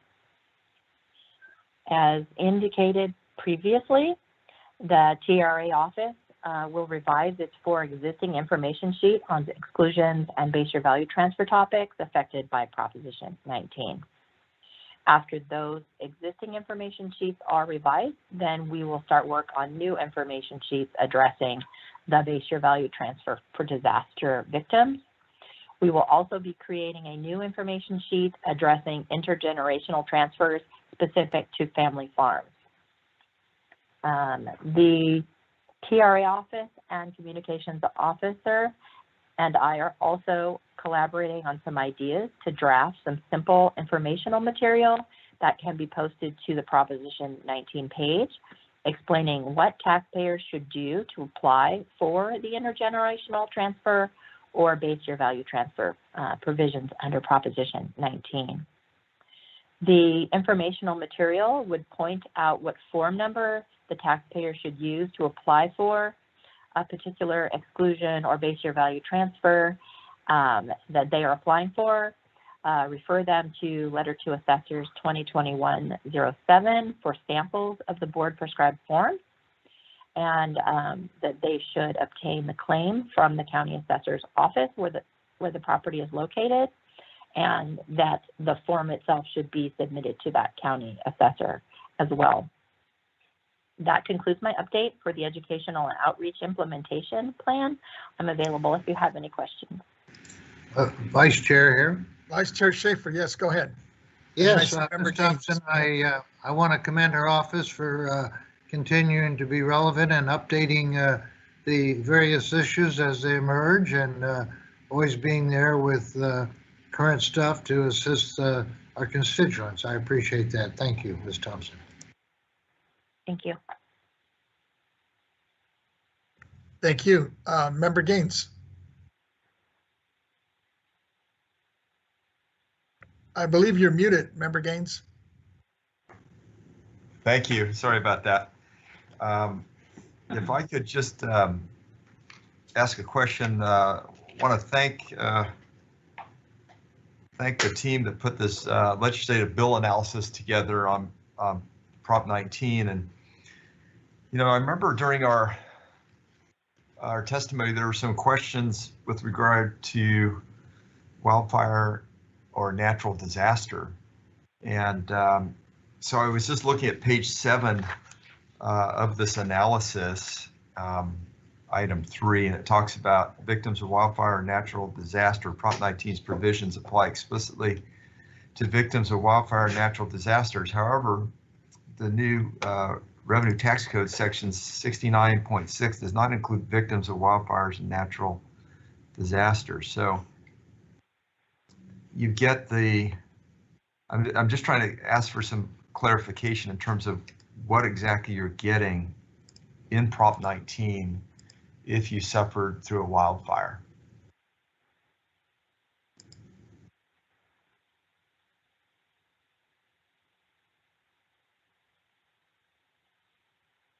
I'm not sure if this is being directed at me or another member of staff for that, but it still involves the base year value transfer provision. So. Yeah, but it says that the RTC section 69.6 does not include victims of wildfires and natural disasters. I'm just trying to get a little clarification on that. I don't know if that be addressed by our legal department or the property tax department.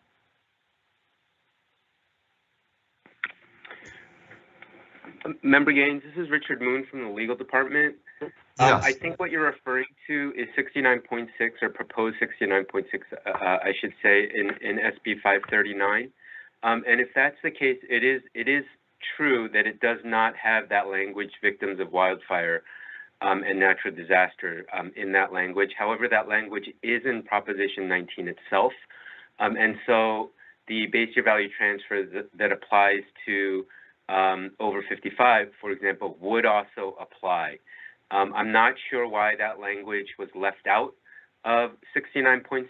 I think it may have been to avoid confusion between the new 69.6 and 69 and 69.3, which are existing disaster base year value transfers. Although that would be speculation on my part because we were not involved in the drafting of that part of SB 539. I'm not sure if that answers your question, but I just want to make sure that with regards to the initiative and victims of wildfire and natural disaster, that in fact they are going to get the benefits of Prop 19. And so if it's in the initiative and not included in the legislation moving through, then they still get the advantages of Prop 19. Is that right? Yes, that's absolutely correct.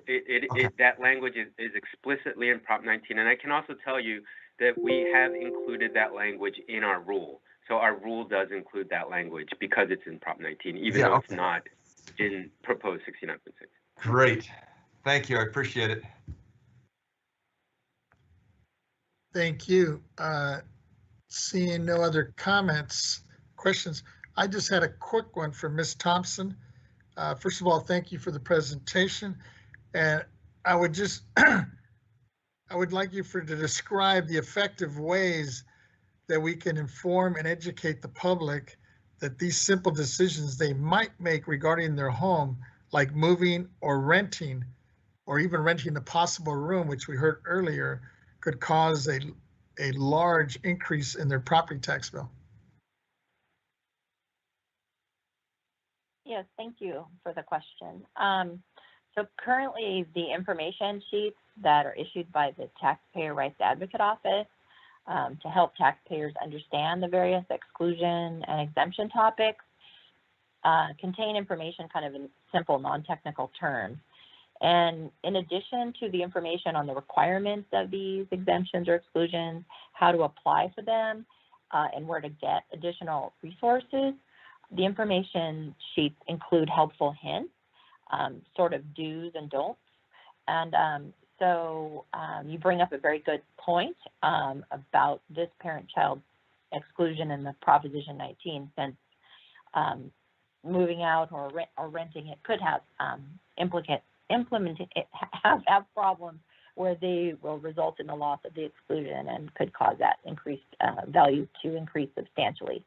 And so we will make it clear in our information sheet of the restrictions of the parent-child transfer as far as occupying the home and rentals, and include some helpful hints in this regard so they understand if they intend to retain this lower property tax base that was inherited or transferred under the intergenerational transfer can stay with them. So thank you for that. No, I appreciate it because I'm worried, some people may think they're covered and they're not. And then all of a sudden, boom, they get a huge increase in their tax bill. Exactly. Chair Vasquez? Oh, Member Gaines, go ahead. I think you raised a really really good point. And I don't know to what degree we've addressed this on the website, but because it sounds like there's so many different scenarios that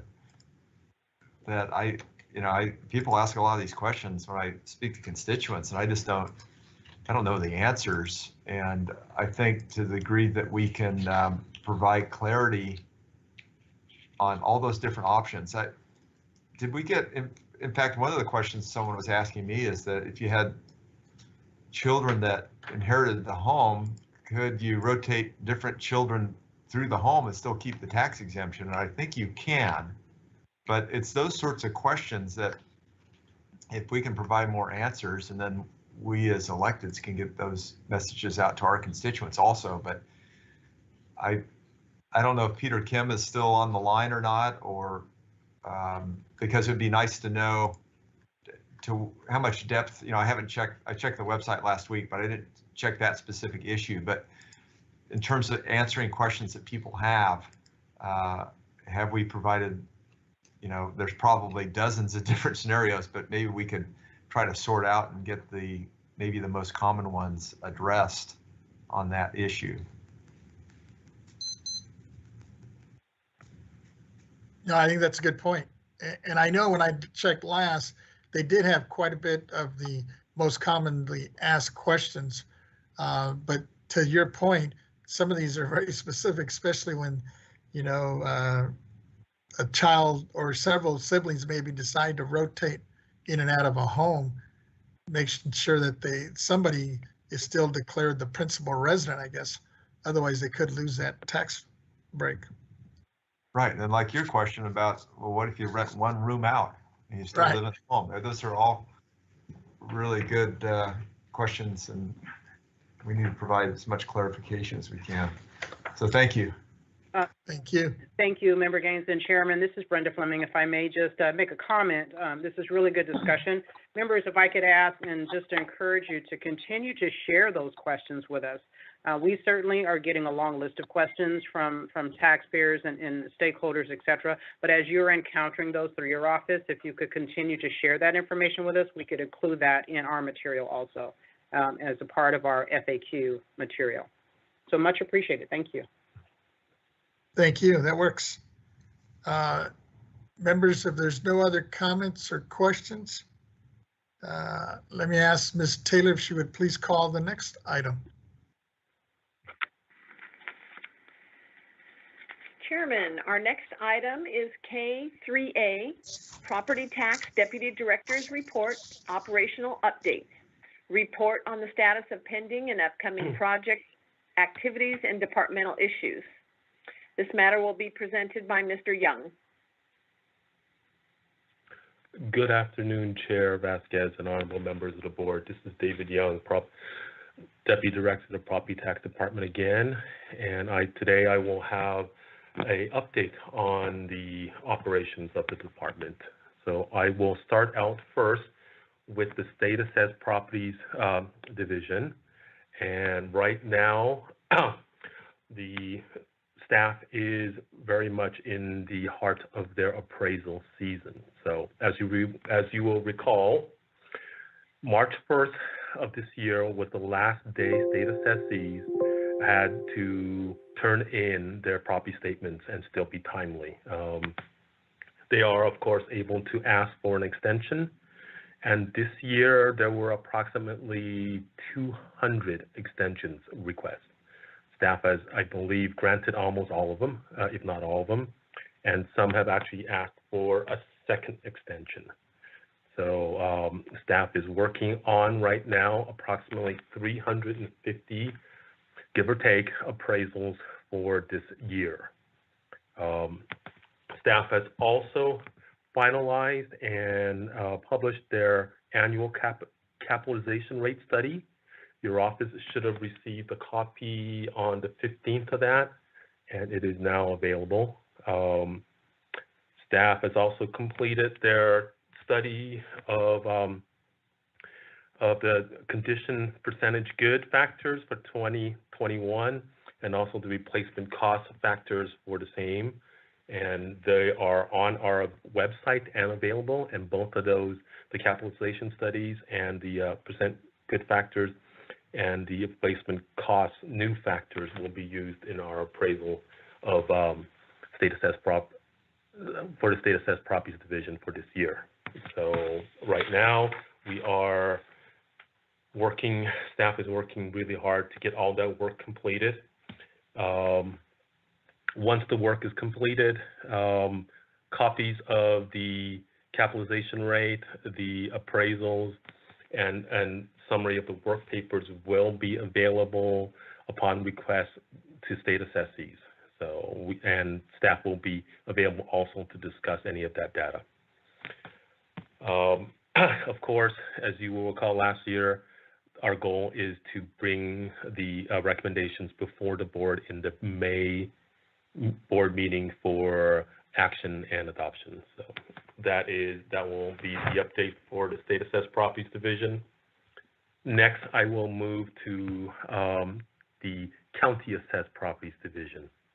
We are continuing our work on the CLT project, the Community Land Trust project. I brought that up last meeting. We have received comments on our proposed guidelines on that. There are some technical issues that we will have to work out with our legal department on that one. So the work continues on that, and there has been some progress, but we still need some further development.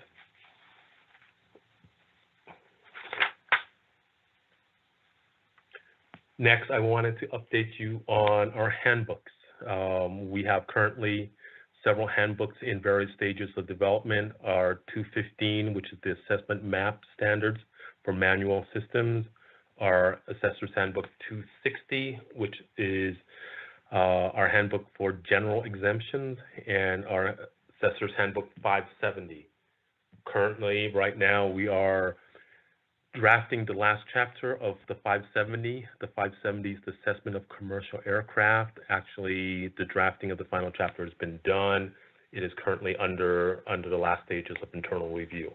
So once that is completed, it will go out to interested parties for their review and comment also. Once again, the goal is to bring a completed revised handbook before the board for action. Next, I will give you an update on the LTAs, letters to assessors, since we last had a board meeting in February. There has been 4 LTAs that have been released since then.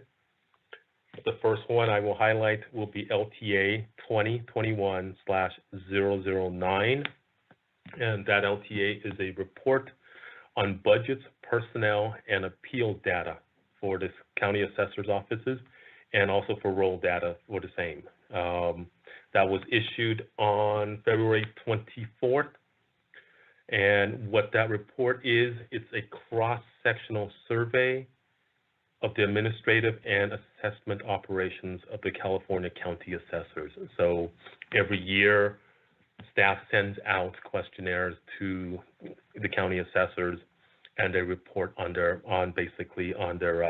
budgets, personnel, and their appeals data, and we collect that. We summarize it, and we put it in table form, and we make that information available to the public. The next letter that I wanted to highlight is LTA 2021/010, and as we have already discussed, that is the LTA that published the proposed property tax rule 462.520, and that is the proposed rule for implementing the intergenerational transfer. Mr. Moon has already said that comments on that language is due back to staff on April 2nd April 2nd of 2021. The third LTA I wanted to highlight is the same LTA 2021/011, and that is a more routine LTA. That LTA makes a request for assessment appeals filing periods. Every year we send to county assessors and clerks of the board questionnaire requesting when their last filing date is for an assessment appeal. So we once again gather that data and publish it so stakeholders and taxpayers know if they wish to appeal their assessment, when they have to basically file that appeal. And the last LTA I wanted to highlight is LTA 2021/012. And we've also talked about this one prior. This is the proposed property tax rule 462.540. And that property tax rule will implement the base year transfers. We published the language for the proposed rule, comments, and review for stakeholders to review and comment. And comments are due by April 16th of this year. That concludes the LTAs that have been published since the last meeting. We have a couple in development right now, and we anticipate those being released in the next probably about 30 days or so. The first one is a LTA on BOE Form 100. It also will include some instructions on how to report. That form basically lets legal entities report changes in control. The second LTA in development is the state assessee appeals decisions, letters to assessors. Once that is an LTA summarizing the appeal decisions for state assessees. So it's just a summary for stakeholders to see what happened to the appeals. The third LTA will be an announcement LTA for the San Diego County Assessment Survey report. And the fourth LTA in development right now is a summary of litigation that was decided in 2020. So all those are in development right now, anticipated to be released in the next 30 days or so. And then finally, I wanted to give you a report on training and certifications that the department is involved in. So right now, staff is continuing to teach we have actually 2 online courses. Both are through the American River College system. One is the Property Tax 310. It's the Introduction to Appraising for Property Tax Purposes. And the other one is 311. It's the Assessment of Personal Property and Fixtures. So those, staff is continuing to teach those. Those are still ongoing. We are also continuing our partnership with Sac State. We also have an online course with Sac State too. It's the basic appraisal class. We are continuing also to provide self-study sessions and several online courses through our website. We have participated in a couple meetings with the CAA-SA, CASA, and we've gotten their webinar sessions up and running for them on Zoom. And we've actually presented one of their classes with BOE staff. We presented one of their webinars with BOE staff. Staff has also provided a workshop in January on mineral property valuations via the Teams environment. 6 assessors and their counties were involved and took the class, as well as some BOE staff members. We are now scheduled to give 1 class in April and 1 class in May for course 3, which will be taught online also through the Teams environment.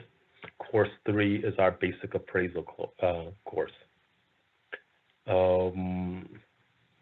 We are also scheduled to give course 5, which is our basic income course via Teams too. And we have so far 1 class in April and 1 class in May for that.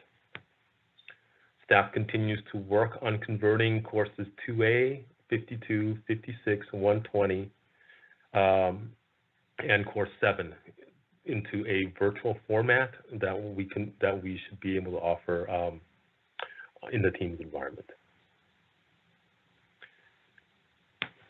And we also continue to work with the assessor's office to provide their staff to teach some of our courses to their own counties. So we are still adapting and figuring out ways to provide training to assessors and their staff in this environment.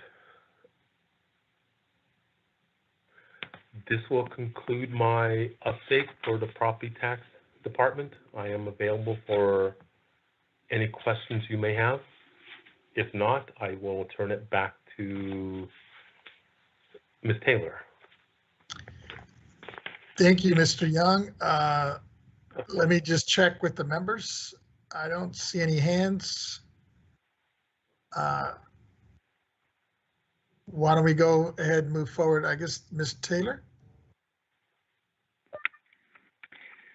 Certainly. Our next item is K4A, Legislative Research and Statistics Division Chief's Report, update on legislative issues impacting the BOE, both administrative and program related.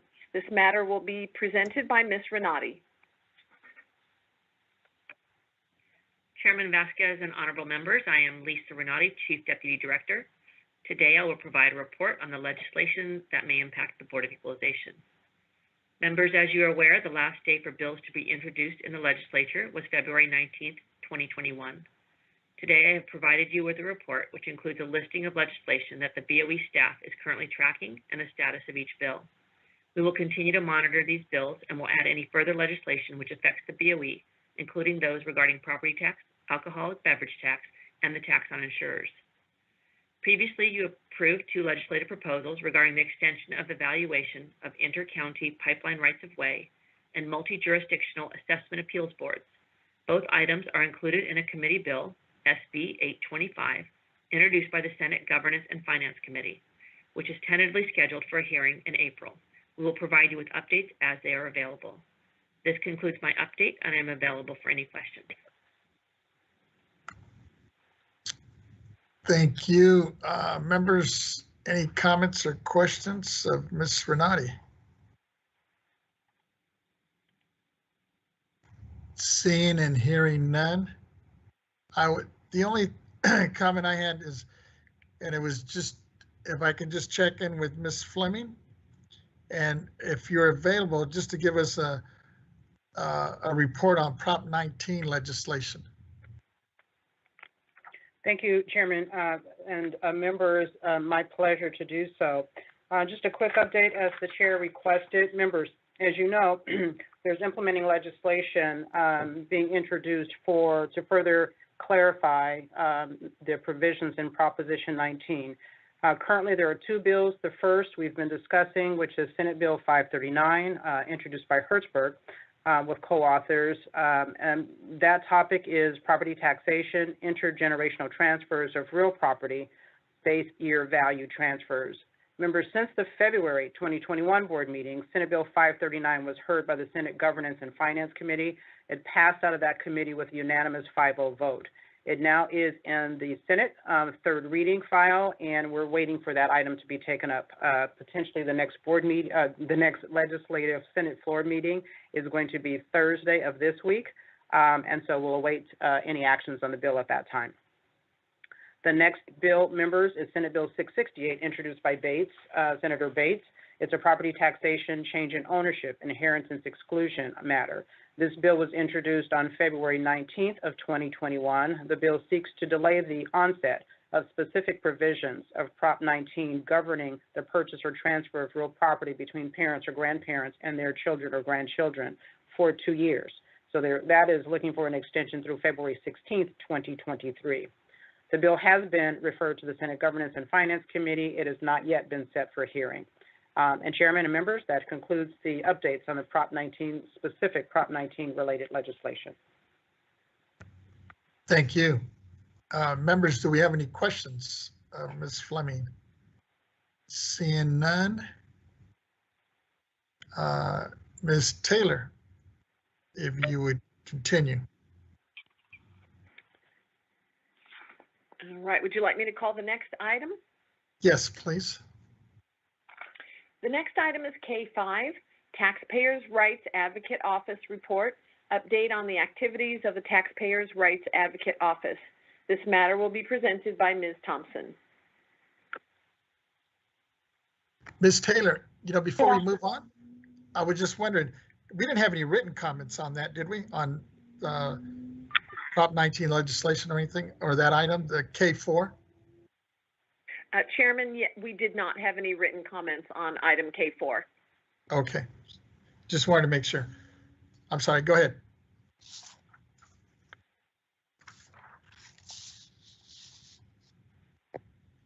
Good afternoon, Chair Vasquez and honorable board members. I'm Lisa Thompson, Chief of the Taxpayer Rights Advocate Office.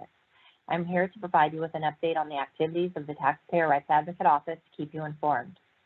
First, I would like to update you on some preliminary work in preparation for the upcoming Taxpayer Bill of Rights hearing that will be held on August 24th, 2021 at the board meeting, starting at 10 a.m. That was confirmed by the Executive Director and the Chairman. The Communications Officer, Peter Kim, and I have been communicating on strategies for expanding outreach to inform taxpayers about the upcoming Taxpayer Bill of Rights hearing. In addition to the traditional means of outreach, we will advertise on different social media platforms such as Facebook, Instagram, and Twitter.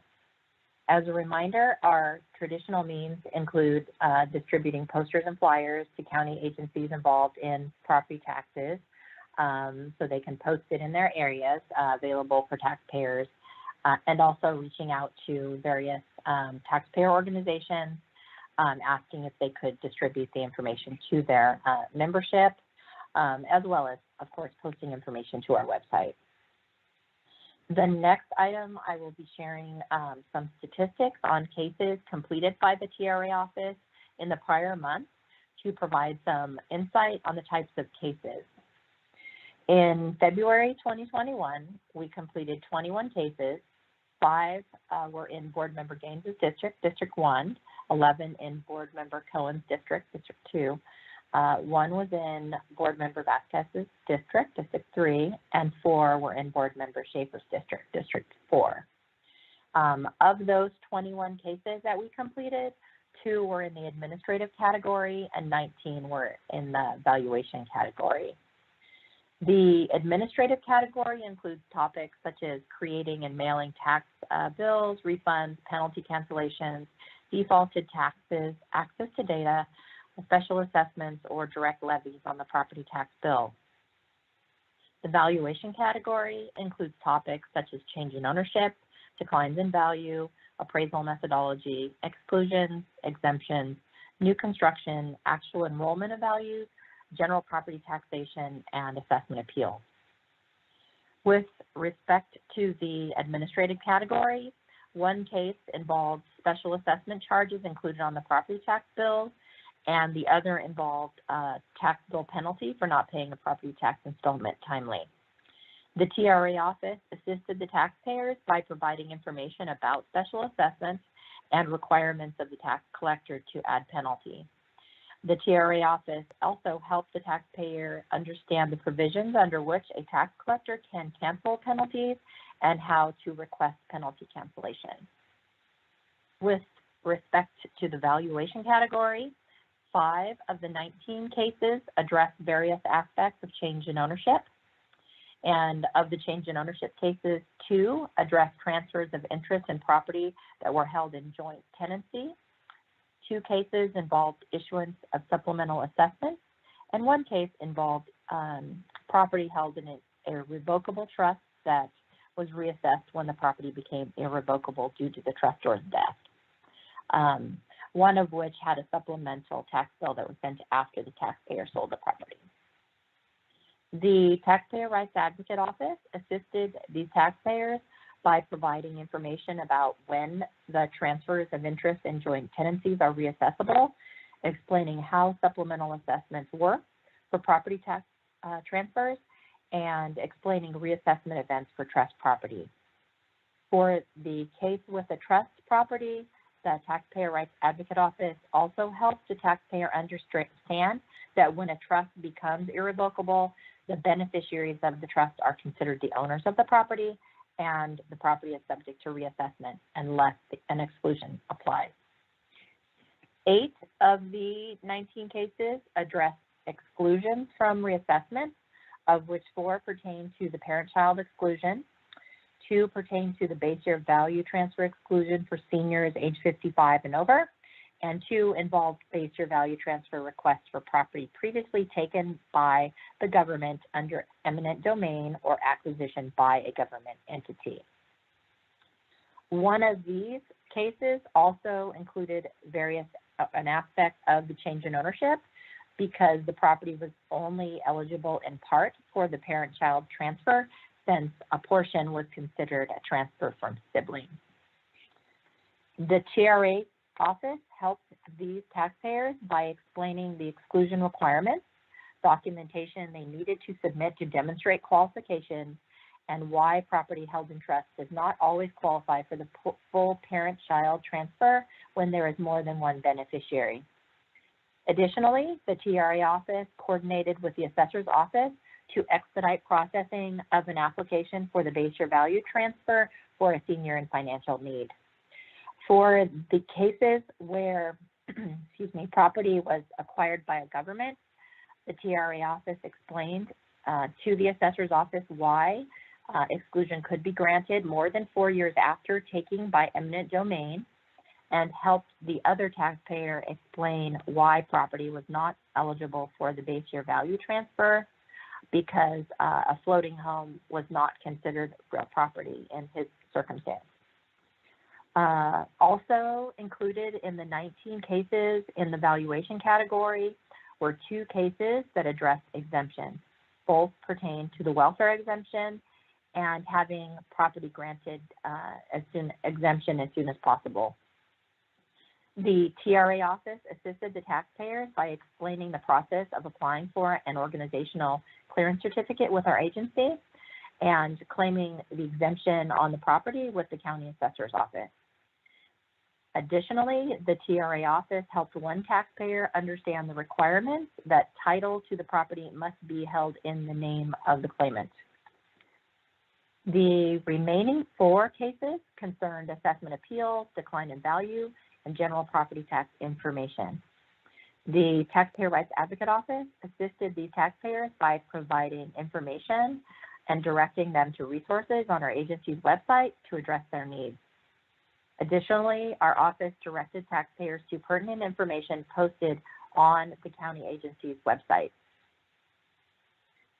Additionally, the Taxpayer Rights Advocate Office assisted taxpayers with information concerning Proposition 19, and also assisted the Property Tax Department by responding to taxpayers that made public comments at the January 14th meeting, where the comment did not include a technical question. Unless there are any questions, that concludes my update. Thank you. Thank you. I see a hand here by Member Gaines. Go ahead. That's great. Yeah, thank you very much. Appreciate it. Thank you, Lisa, for that report. And I couldn't help but hear that I think you said 11 of the 21 were in my district. Is that right? Let's see. 5 were in your district and 11 were in Ms. Cohen's district. Oh, I'm sorry. Excuse me. They really vary every month. Okay. So I'm just trying to give you some additional information as part of the Taxpayer Rights Advocate Annual Report. I do provide a summary of counts as far as completed cases by district. So I thought I would kind of continue that and Sure. And just give you some highlight of the topical areas that they are in. Okay, that's great. Would it be possible to get a little more detail on the ones that were in my district, just in terms of the nature of the questions, so that I'm aware of what sort of things are being asked in my district? Well, So a lot of the information, I mean, we're contacted by taxpayers. We kind of hold those to more of a confidential nature. So, so the information I'm providing is indicating to you kind of the topical areas. Yeah, that's all I'm asking for. But just, I'd like to focus on what people are asking about in my district. I don't need anything confidential. I just need, if you could help me with kind of the general questions that are being asked, that would be helpful. And you don't have, I'm not asking you to do it now. I'm just wondering if that's something that you could provide for me, after the meeting. So Board Member Gaines and Lisa, good morning. This is Brenda Fleming. Thank you for that. Sir, we'll be happy to assist you with that, and I'll work with Ms. Thompson on that matter. Oh, that's great. Wonderful. Perfect. Thank you, sir. Thank you, Lisa. Thank you very much. Appreciate it. Thank you. Member Schaefer, Vice Chair Schaefer, I believe, had a question now. Yes, Ms. Thompson, when your annual report comes out, it usually recites verbatim lots of statutes that are relevant to your work. I would think that we could maybe summarize those statutes and leave the entire content of it to somebody that might want to go online and see what the whole statute says instead of recite the entire statute. That would leave us a little more room for other things. I think the report should tell us if you've had a chance to meet with assessors and members in our district, or if you've maybe traveled to a meeting of taxpayer advocates that's held nationally or regionally. If you've read any literature or on taxpayer advocacy, maybe if you run across a law journal article or something, or a book, you could probably make reference to it in your annual report. So all the rest of us who want to learn a little bit more about taxpayer advocacy and how effective it is, could, do some further research. I mean, not that your annual report isn't complete now. I'm just always looking for ways to make it more informative and more useful as a tool. And I think you're putting it out a little earlier now that I've raised the question, I think you're doing a good job, but I'm always looking for ways to make the whole project in your office more relevant and more helpful to us. And I think we have your cooperation on that. Thank you. Thank you. Member Gaines, is that an old hand? Okay. Sorry about that. No problem. I'm sorry, was that Ms. Fleming trying to say something? I was going to respond to Lisa, go ahead. So thank you for that suggestion. So I think with respect to the Morgan Property Taxpayer Bill of Rights, I'm not looking at the annual report, but it runs about 2 pages or 3 pages. I think it is helpful to have that information there. They're fairly short provisions, and I think for a taxpayer looking at it, it's helpful for them to understand what we do. I think for the alcoholic beverage tax, because it is so narrow, we certainly might be able to look at reducing that. But I think for the Morgan Property Tax Bill of Rights, it's helpful to have that there because, I mean, there have been changes, mostly on the alcoholic beverage tax, but if there are changes in the law for the Bill of Rights, having that there in that report is helpful, but I'll certainly look into that. Generally, I do not travel through, providing educational resources. Our agency, we don't have the budget for that. Our office, we're focusing on providing this information online where it's available on demand, and also working with the communications officer on outreach items using social media platforms. But thank you. Well, I'd just like to say, if there was a seminar on taxpayer advocacy going on in Nevada or in Arizona or someplace you wanted to go, you could contact my office and I'd see that we got the funding for you, okay? Thank you. Thank you. Seeing no other hands or comments, Ms. Taylor, do we have any comments from any of the assessors or the public who wish to speak on the TRA report? We do not. All right. Do you want to check with AT&T? Sure. AT&T, could you let us know if there are any members of the public that would like to comment on this matter? Sure. Ladies and gentlemen, if you wish to comment, please press 1, then 0. That command again, 1, then 0.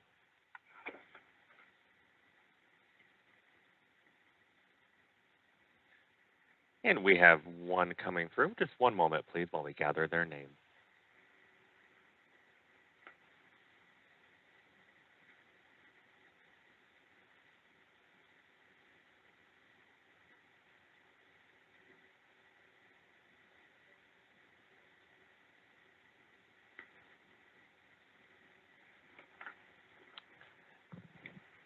And we have a comment from the line of Ernie Dronenberg. Please go ahead. Board members, I've been listening to your call. I've been listening to your call for the last hour and a half, and it's a good meeting. Congratulations. I join you in disappointment in the seemingly no motion to Prop 19 legislation, but there were some questions back earlier about Prop 19, and I think I can give you the answers. One was the rotating of children on a residence. Would that be allowable to keep the exemption in the assessed value? And it is allowable. There is one of your early on decisions by your excellent legal staff said that as long as the rotation is for a qualified person who then becomes a resident. One brother moves out and he was qualified and the property was transferred his base. The next brother moves in and he claims it as his residency and files his form, then the residence would continue to be exempt. If the next person doesn't claim homeowner's exemption, then it would transfer. So as long as they're qualified individually as children, the whole parcel will stay exempt. So you can rotate it, I think that was Chairman Vasquez's term, rotate. And as far as renting out a room, I can tell you our practice is that renting out a room from somebody that's qualified and that is a resident doesn't disqualify them. What might be confusing is if they have a granny flat and they rent out the granny flat, ADU is a common term for these granny flats now, a dwelling unit, auxiliary dwelling unit. If they rent it out, then we'd have to separate that away. It doesn't eliminate the whole exemption for the base transfer, but it would eliminate that portion if they rent it out. If they're letting another family member live there, like a grandma or an in-law, and they're not charging them, it's not out in the competitive rental market, then they don't change the exemption. So that should answer both of those questions, or at least I think that's consistent with the staff's view on both those questions. Thank you for that clarification. I appreciate it.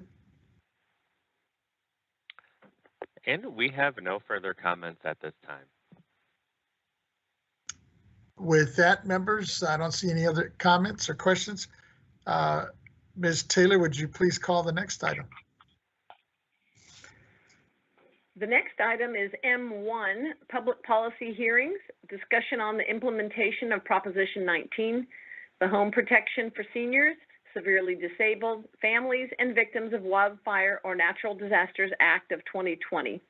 This matter be presented by the chairman. Thank you. And thank you, members. Consistent with our decision several months ago, we reserved the M1 item on every agenda to engage in discussion of Prop 19 issues and concerns as we move into the next phase of implementation. I encourage you to bring forward any concerns from residents or officials in your districts, as well as other statewide issues that will need policy development, such as appeals.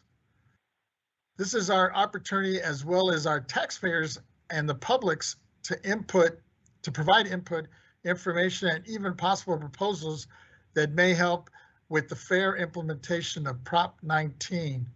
One big issue this month is the need for public input on our proposed Rule 462.500 on the intergenerational transfer exclusion, formerly the parent-child exclusion, attached to the letter to the assessors number 2021/010. It's posted on our website under Prop 19 guidance issues. And we are asking for any and all input by April the 2nd. Members, do we have any comments as we open this hearing to the public as well? Seeing no hands, let me ask Ms. Taylor, do we have any written comments on this? Yes, we have one letter. Thank you. This is from Los Angeles property taxpayer P. Tubbs. Hello there. Prop 58 parent to child states you must be a parent or child. A child may be a son, daughter, son-in-law, daughter-in-law, stepchild, or child adopted before the age of 18, or a foster child of a state licensed foster parent. Add guardianship papers to this exclusion or Prop 19 before transfers February 2021, not after exclusions law must be fair for property taxes. A family home legislation needs correction. I only have guardianship papers. I see you have Prop 19, but only after February 2021 transfers due before. What if grandparents are having a hard time with court adoption requests? Grandparents passed away in 2012 and couldn't finish adoption. They wanted to adopt, sign papers on grandparents' behalf. I can do appeal after 1 year court views formal adoption, even if, but still needs to be in legislation. I hope Prop 19, when I spoke to the board and staff in El Segundo, it's being taken care of. Regards, P. Tubbs. Thank you. That was the only written comment, correct, Ms. Taylor? Yes. Can we check to see if there's any comments from any of the assessors? Now that we heard already from Mr. Dronenberg, he may have a comment or question on this Prop 19 hearing. Sure. AT&T moderator, can you please let us know if there is anyone on the line who'd like to make a public comment regarding this matter? Sure. Ladies and gentlemen, once again, if you would like to make a public comment, please press 1, then 0. That command again, 1, then 0.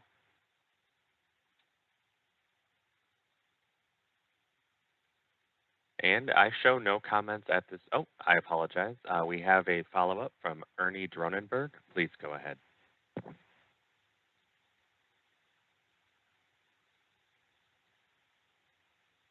And Ernie Dronenberg, your line is open. Hi, I'm sorry, I had my mute button on. Chairman Vasquez, this is an issue that, we really haven't gotten into. We appreciate it. We think your staff is going to get to this eventually. I don't know that it's a priority thing, but it is something that has to be decided eventually.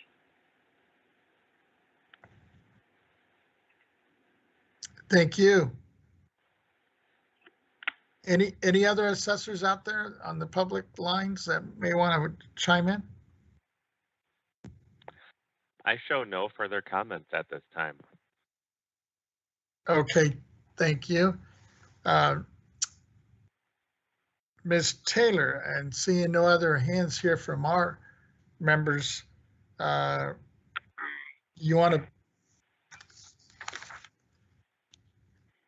is this the last, this is the last item, I believe, no, Ms. Taylor?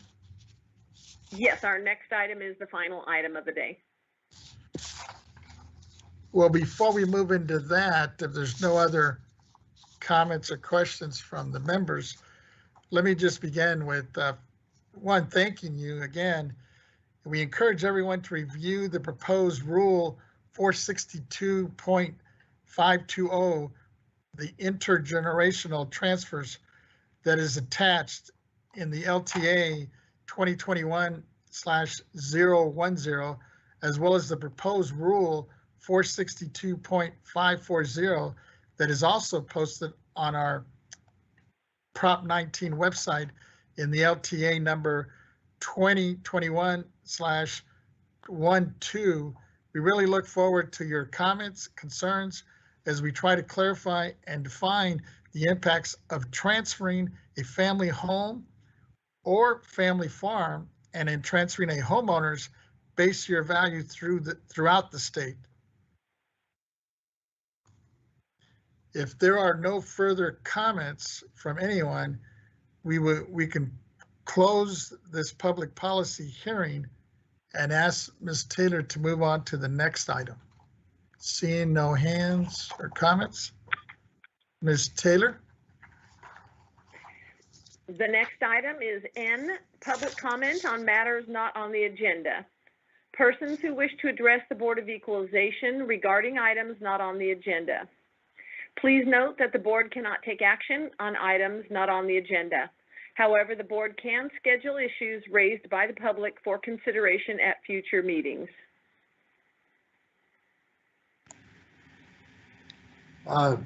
Chair Schaefer, I have a comment. Yes, go ahead, Member Vice Chair. Pardon me, I promoted myself. Didn't mean to. Chair Vasquez, anyone that has a public comment on matters not on the agenda, I would like them to be able to speak their piece and get on their way at somewhere early in our day and not have to wait till the very end to give us a couple of minutes of something that they're carrying around on their mind. I think by and large today in public hearings, they let city councils and other bodies will let somebody come in early and say what they have to say and leave and not force them to do a whole meeting. It's nice that this is a catch-all at the end, but if somebody came in with a public comment on a matter not on the agenda, I would like us to have an opportunity to listen to them briefly at the start so they could, take leave of our office and go on with their life. Thank you. Thank you. Any other comments or questions about that? To respond to your request, Vice Chair Schaefer, what I usually like to do, especially if we're going to have a long meeting, is to allow or maybe make an announcement. If you feel comfortable with it, we could make an announcement at the beginning of a meeting, especially if it's going to be a long meeting, and see if there is a concern or an issue by a constituent that may be wanting to comment just in the open comment. But unless I hear from the other members, I'm comfortable with leaving it where it's at on the agenda, unless others think we should move it. Well, Chair, I'm comfortable with what you just said. If we're going to have a long meeting, or any meeting is going to run, a couple hours or more, that we do invite anybody out there with a brief comment to come forward earlier in the meeting, but leaving item N as is. I'm comfortable with that. Thank you. Thank you. I appreciate it. Seeing no other hands or comments, Ms. Taylor, do you want to check with AT&T? We don't have any written comments, do we, Ms. Taylor, on this? Yeah, we do not have any written comments for this item. AT&T moderator, can you let us know if there is anyone who would like to make a public comment on this matter? Each caller will have up to 3 minutes to speak. And for the record, we request that callers provide their name. Sure. Ladies and gentlemen, if you would like to make a comment, please press 1, then 0. That command again is 1, then 0.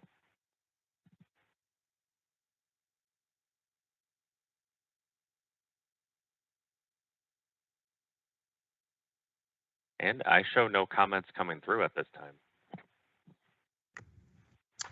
Thank you. And in closing, members, let me just say, I just wanted to thank you, the members, as well as Ms. Fleming and our staff and our dedicated work on Prop 19. These last couple of months have been really grueling. I know for staff, and not only our BOE staff, but then staff within the different members' districts.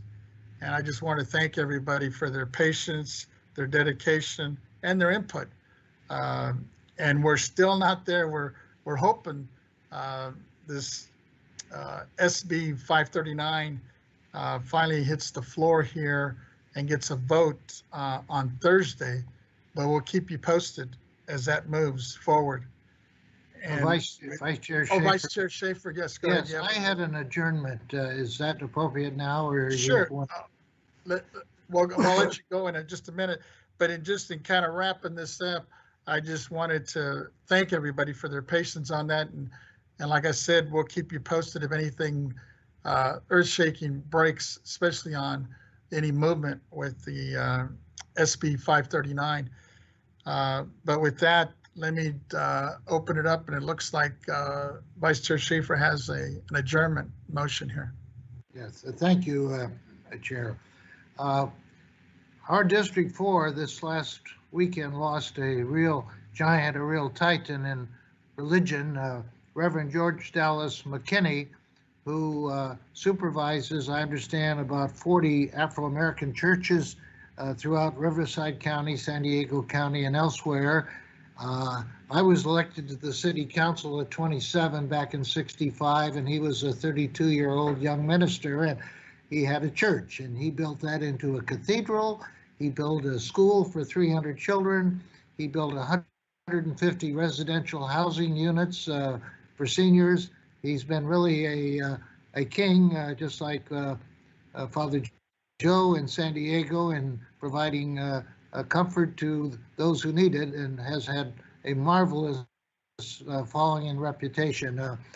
He once showed me a nice home he has in back of the church out on Imperial Avenue, and he said, you know, this home we keep for the young men in our parish who get out of incarceration and need a way station, you know, and it's here for them. And he did so much and such a reputation. He's been my pal for over 50 years, and we lost him, and I just want to salute him because he meant so much to our community and to the people of California who look for leadership in the church. Thank you.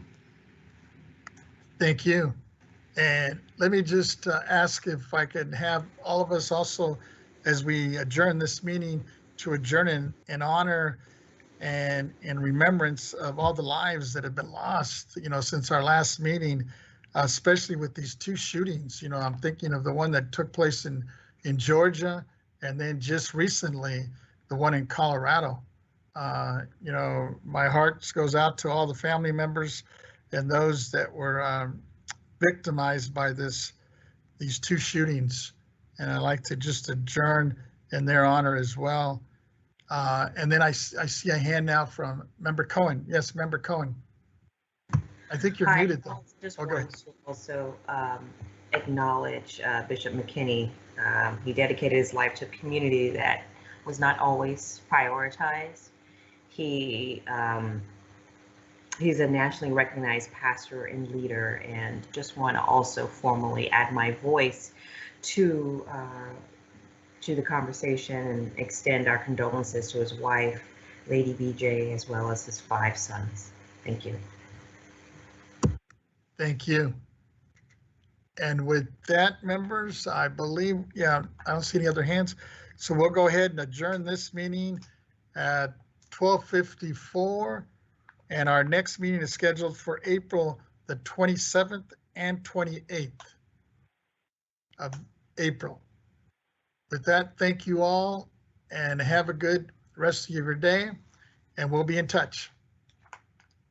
Thank you, staff, again. Thank you, members. Thank you, staff. Thank you.